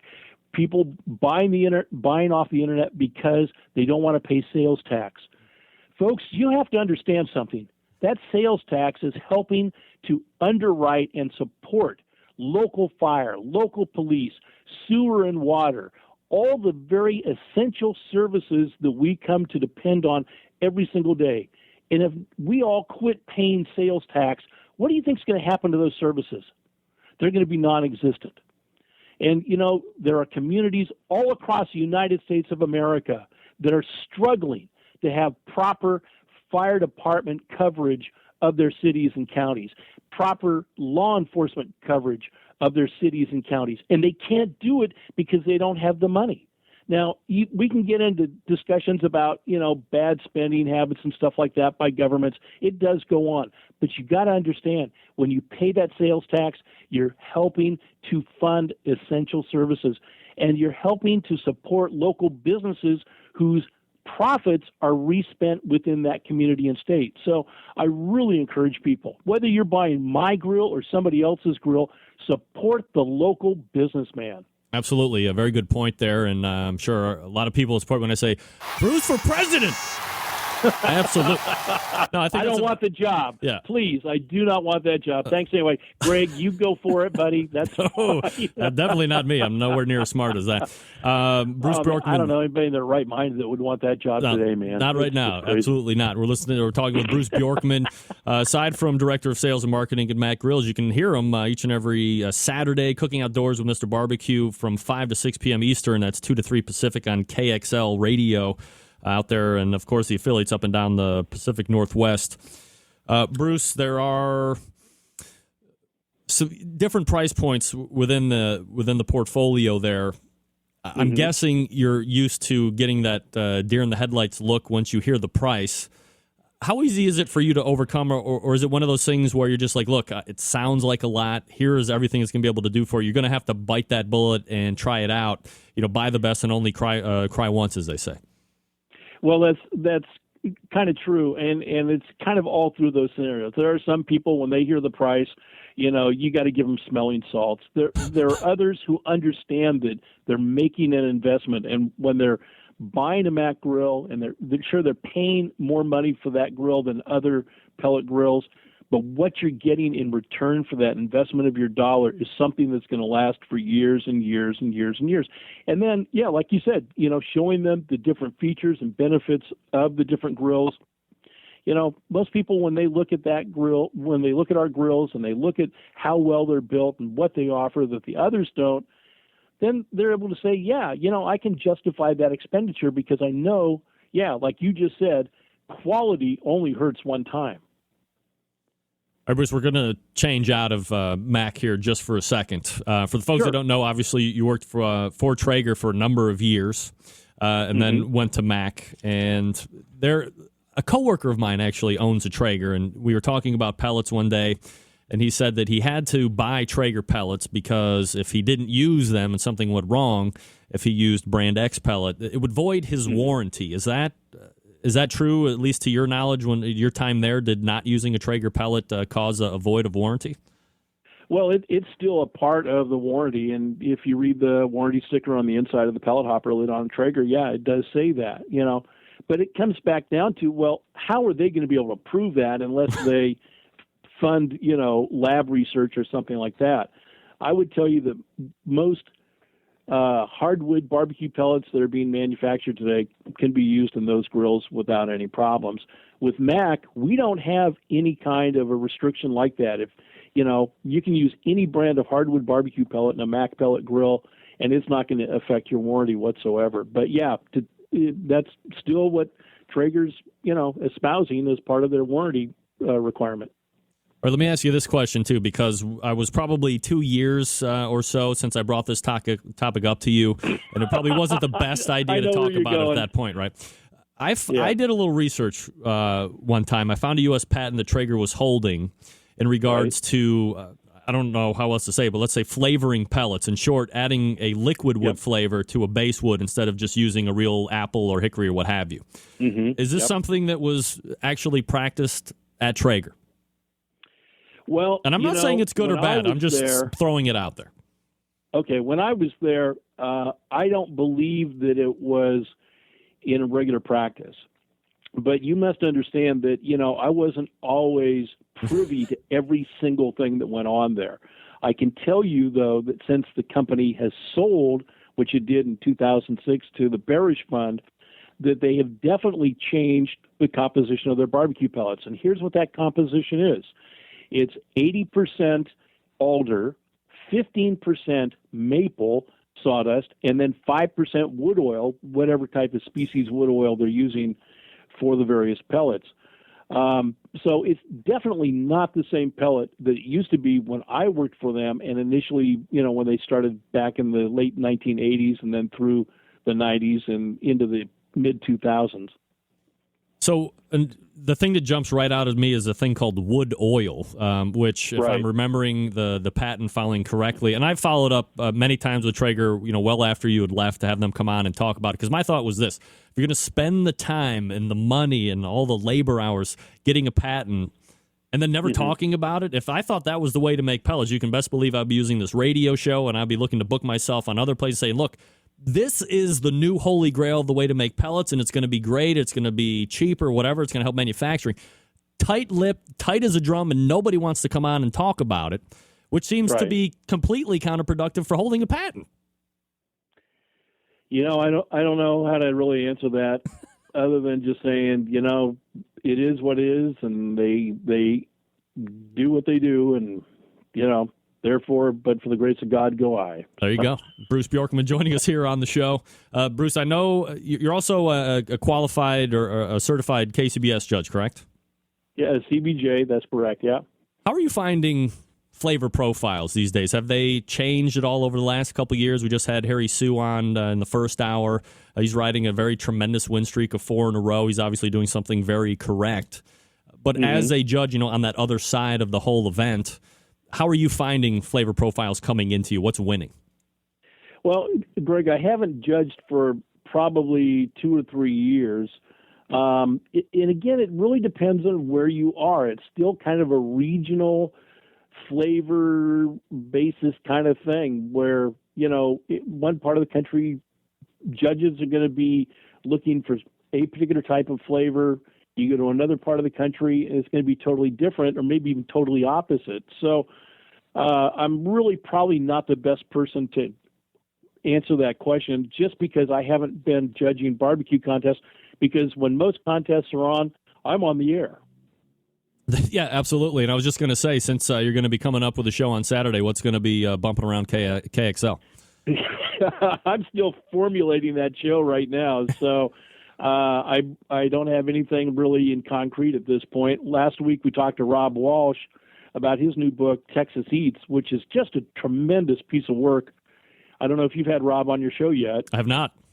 Okay, you really need to get him on. As far as I'm concerned, and I know I'm all over the road tonight with you, but Rob is easily one of my all-time favorite food writers, and he's a tremendous food historian.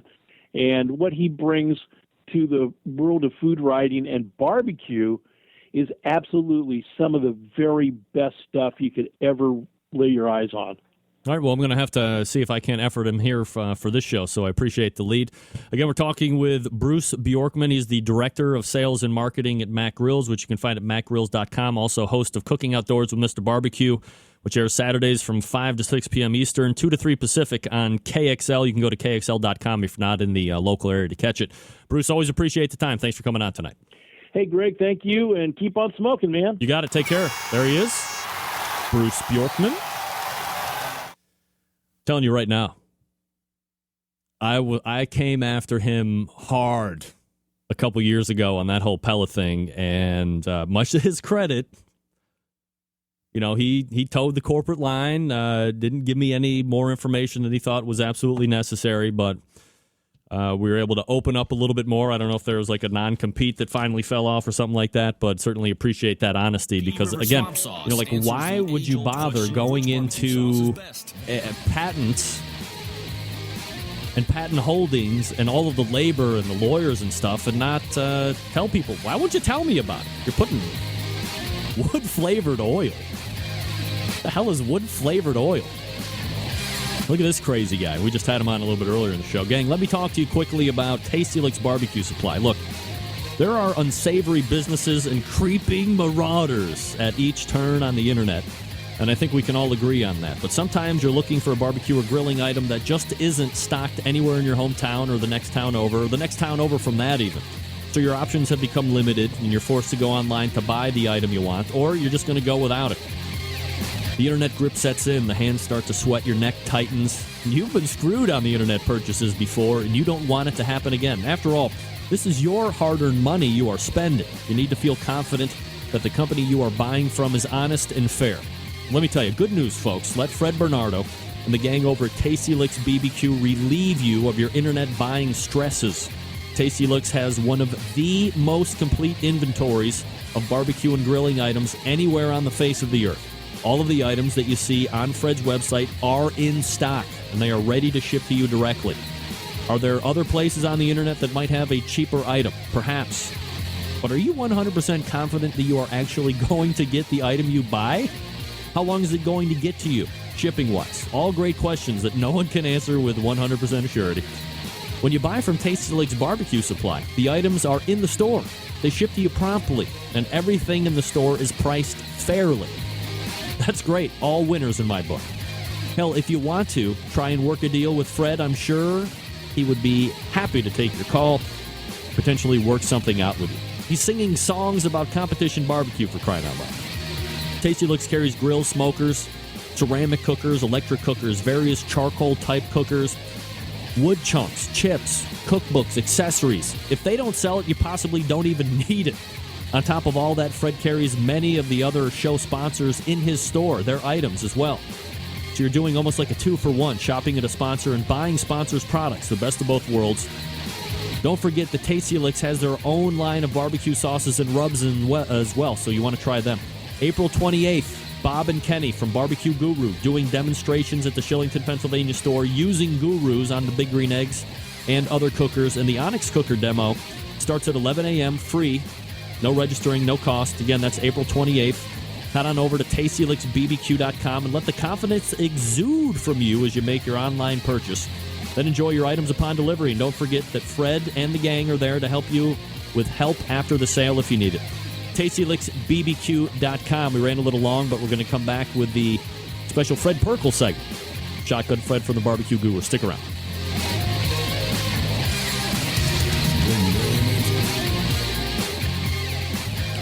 What the hell happened? Try that again. Big name There we go. interviews, advice on cooking brisket and ribs, and the only host willing to share his honest opinion on all things important in the world of barbecue. It's the Barbecue Central Show. Man, my camera flipped down. I don't know how to freaking fix it. Oh, that's worse. Ugh.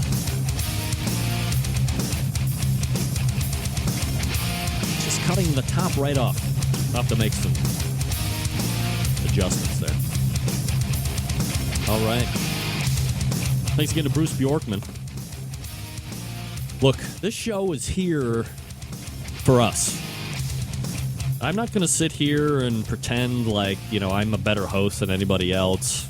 I would never do that. I'm not going to sit here and not have other barbecue show hosts on because they have radio shows and they work for, a grill manufacturer that I don't own or whatever. The show is not about that. Bruce is going to be able to talk very diligently on his particular grill. Plus, he was with Traeger forever. So he's a good guest, somebody we'll have back on for sure. All right, this segment is dedicated to Shotgun Fred Perkle. Again, the creator of the Barbecue Guru, TheBBQGuru.com is the website. Fred Perkel, 66, inventor and founder of the company. This was March 10th from an Inquirer staff writer, from where I got this write-up. So let me read you a little bit about Fred here. Fred Perkel had ALS, and was working on inventions to aid those with the condition. Fred Perkel's inventive mind was still cranking out ideas for new creations, even as the rest of his body had virtually shut down due to the fast-moving form of amyotrophic lateral sclerosis, which is ALS, more familiarly known as Lou Gehrig's disease. Lately, those efforts were focused on ways to help those like him whose motion was limited by disease or stroke. On February 9th, 3 weeks after Mr. Perkel turned 66, the founder of Thermomegatech Incorporated, a manufacturer of temperature control valves in Warminster, Pennsylvania, died at his home in the township. It was an ending Mr. Perkel was prepared for. He had said in an interview published January 22nd in the Inquirer. The article detailed his physical challenges and commitment he had made recently to support U.S. manufacturing long after he was gone. Please listen to this. The commitment was this, that a $25 million pledge in December to Mr. Perkel's alma mater, Sam Houston State University outside Houston. The largest single gift commitment to the school will enable the establishment of engineering technology program. He was a champion of business and a champion of education, school president Dana Gibson said in a statement Friday. He was also a visionary whose thoughtfulness and generosity have paved the way for generations of students to come. Mr. Perkel had said of his gift to Sam Houston, "It's critically important that we retool and retain people, particularly young people, to take care of these critically important jobs to put us back in the forefront of manufacturing worldwide." Mr. Perkel formed Thermomegatech in 1982 after, he said, he created a temperature control valve that Conrail officials determined was worth trying out to prevent freeze damage to its diesel locomotives. Lately, it was Mr. Perkel's contribution to the fight against ALS that had won him widespread acclaim. At the ALS Association Greater Philadelphia Chapter, Executive Director John Pincotti praised Mr. Perkel Friday for working diligently to invent items that would help himself and others living with ALS, which is a neurodegenerative disease. He was and remains an inspiration to all of us. Mr. Perkel was father of 2 sons. Funeral arrangements were incomplete Friday. In the January interview, he said he wanted written on his tombstone, "His life was an experiment." So that is Fred. And what a great guy. So let me do this now with the remaining time that I have. Got to get into my hard drive here. And I have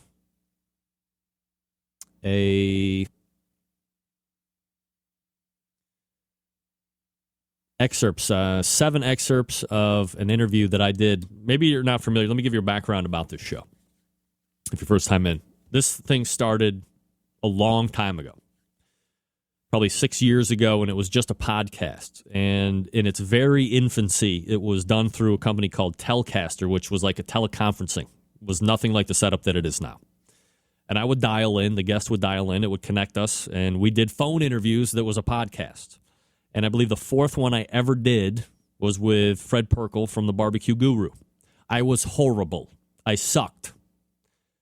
These podcasts have never seen the light of day. There is 13 original shows that have never seen the light of day on any feed.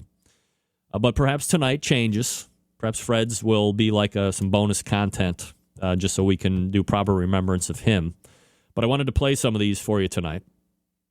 And you can kind of, just as my way of giving a little back to Fred, letting people remind or helping remind people, how he talked, how he sounded, the passion with which he talked about the business with. And we'll go ahead and kick it off here. Again, Fred Perkel passed away this past Friday from ALS. This is me asking Fred, and if you know Fred, he's known worldwide as Shotgun Fred, and I asked him how he got the name. Well, I was about 9 years old, and I lived, of course, in San Antonio, Texas, where I grew up. And when my mom would take me into downtown San Antonio, we'd go down Presa Street, and there was a hardware store there called Lightfoot's. And over the front door, they had this big model of a shotgun, and on the barrel of the shotgun was the sign, Lightfoot's. And when I'd see that, I'd say, Mama, Mama, the shotgun. She'd say, you're the shotgun boy. So later in life, she told me, well, I gave you the right nickname because you've definitely got a shotgun approach to life. So. Yeah, shotgun approach to life, absolutely, Fred did. Second cut is Fred's background, how he got into business, and, this would be prior to the Barbecue Guru being incepted. Well, my granddad got me started, I guess. He's the one that really got me stirred up, and he taught me how to cook on clay pots and what have you when I was a wee small boy, and then as I got a little older and could drive, why, I went everywhere and anywhere they were cooking anything. Any barbecue I could go to, I went to, whether they were cooking goats or chickens or pigs or cows or deer or whatever. Right. And I loved it. The old-timers taught me a lot of things, but the one thing they wouldn't teach you is how to make the beans. They'd show you just about anything else. Not the beans, though. Not the beans. Not sure why beans are such a secret in Texas. I thought it was going to be because you don't want to give the brisket secrets. But bean secrets are held tight to the vest. Then I asked Fred about how the Guru actually came to be. Well, I'm a manufacturer especially valves and controls, and I've done that my whole career.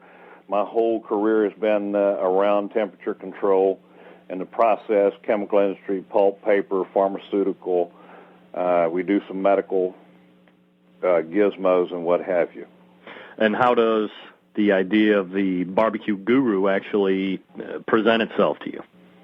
Well, we had a customer who was looking for a mechanical damper control. So we manufacture something called a thermaloid sensor controller, and we incorporated that into a little damper device that would shut off on rising temperature. So we, in order to do the test, used a barbecue pit because that's a good source of fire and heat.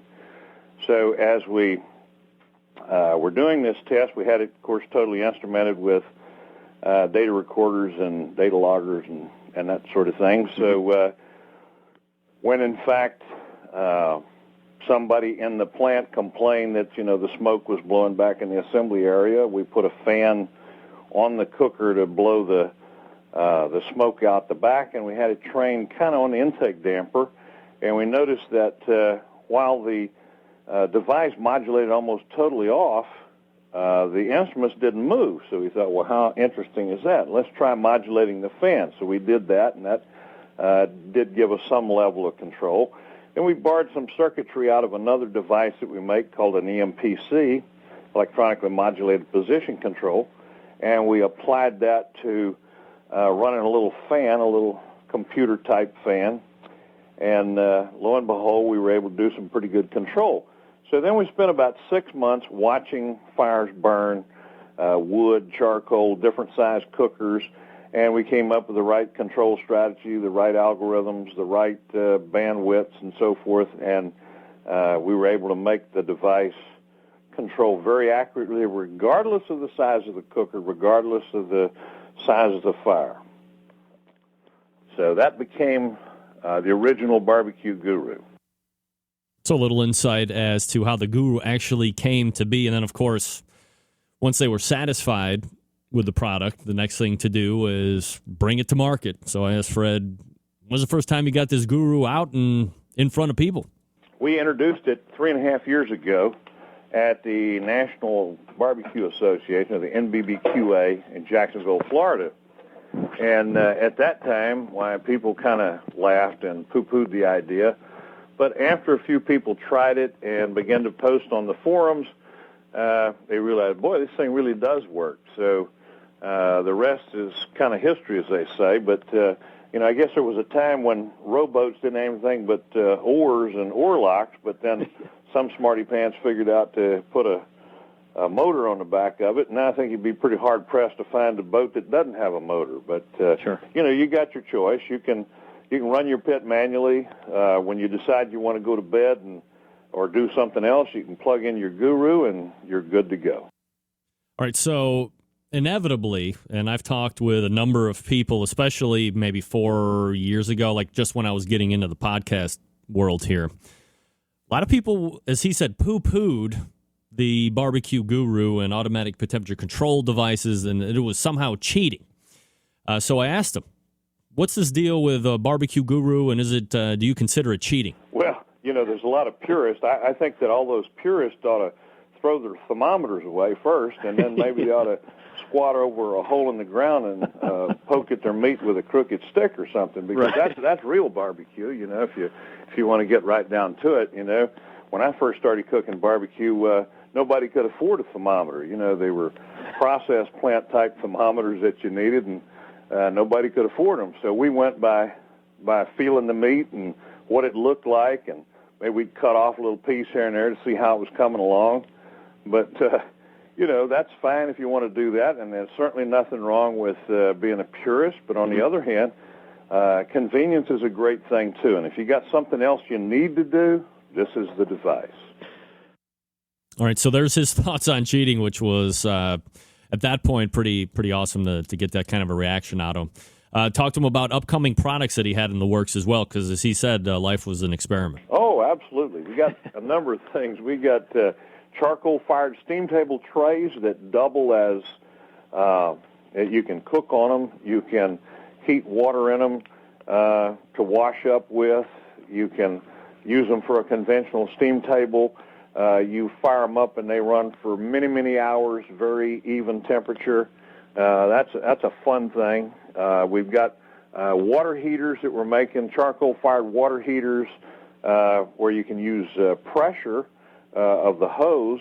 You just hook it up and turn it on, and it automatically makes 15 gallons of water to 140 to 150 degrees every hour. So you can pipe that right into an ice chest. Now you got a big reservoir of plenty nice hot water to wash up with. It's really nice at a outing or competition or camping or whatever to have a plentiful supply of hot water to take a bath with or wash your dishes with or whatever.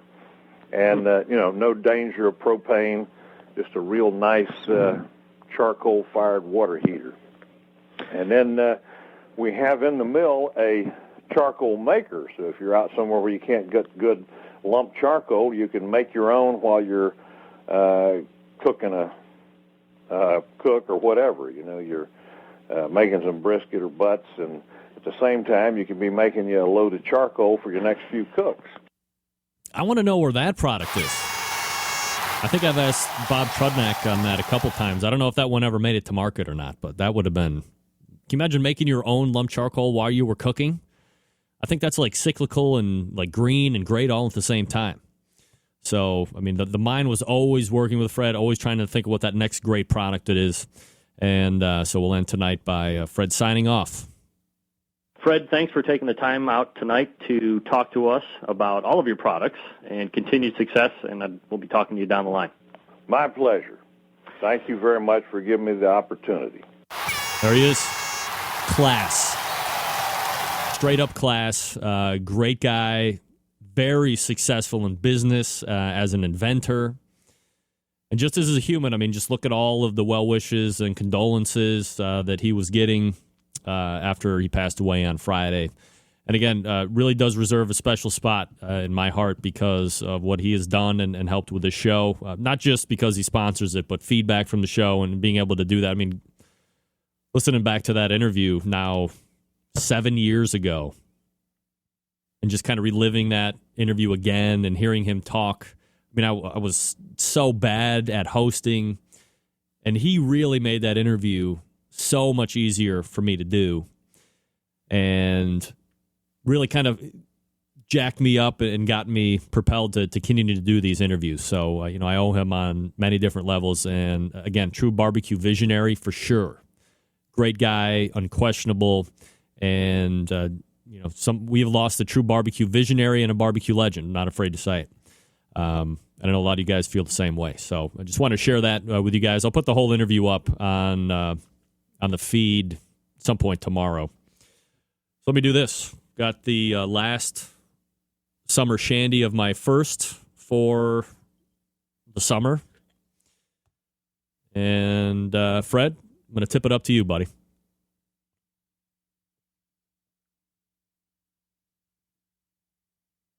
To Fred, you will be missed, and you are loved. All right, let me do the last read of the night here, and then we'll wrap it up. All right, gang, let me get the proper picture up here real quick. Here he is. Gang, if you are like me, then you're always trying to think of ways to step your barbecue and grilling gang up a notch. I don't think there's any doubt about that. We're always looking to get that edge. And there's no better or easier way to do that than by adding a little Butcher Barbecue to your arsenal. Need some validation before you head over to the butcherbbq.com website to order? Fine. How about 3 winners of the Houston Livestock Barbecue Contest have all used and won with Butcher Barbecue? Top teams in KCBS, FBA, IBCA, they use Butcher Barbecue products. How about the fact that the pitmaster of Butcher Barbecue uses Butcher Barbecue products, right? All that did was get him 3rd overall in KCBS Team of the Year for 2011. Need I say more? We all know Butcher is well known for their injections, the pork, the beef, and now this Prime injection, which has combined all the things loved with the beef injection, using its award-winning flavor enhancer and its ability to keep your brisket juicy. They have combined it with what has become the competition standard in beef flavor. Available for sale right now on butcherbbq.com.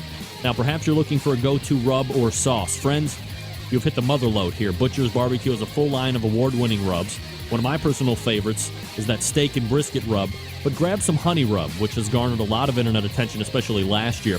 Try that premium rub, which is especially designed to be used with Butcher's injections if you inject. A perfect 1-2 punch to impress judges and friends alike. And of course, last but not least, that Butcher's Barbecue sweet barbecue sauce. Look, when it comes to sauces, nobody gets as picky as me. But Butcher's sweet sauce wins in every category for me. Not overly sweet, a nice slice of tang, just the right amount of back-end heat, and for crying out loud, no liquid smoke. Dave took the time and effort to make a quality sauce and did not take the easy way out and drop that crap in his sauce, better known as liquid smoke. Grab a bottle of 6 because these will go fast. Your kids will eat it. Your wife will eat it. You will eat it. And no worries on breaking the bank when it comes to shipping either. Orders $55 or less, ship at 7 U.S. bones. $56 and up, ship at $9. Cheap. Head on over to butcherbbq.com and stock up right now. That's butcherbbq.com. Butcher Barbecue. Always trust your butcher. All right, we're going to wrap up the show. I'm a little long right now, so we'll tighten it up. We'll be back right after this. Stick around.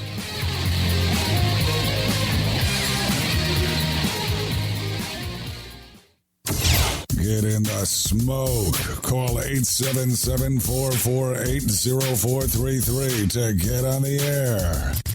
Now, here's your host, Greg Rempe.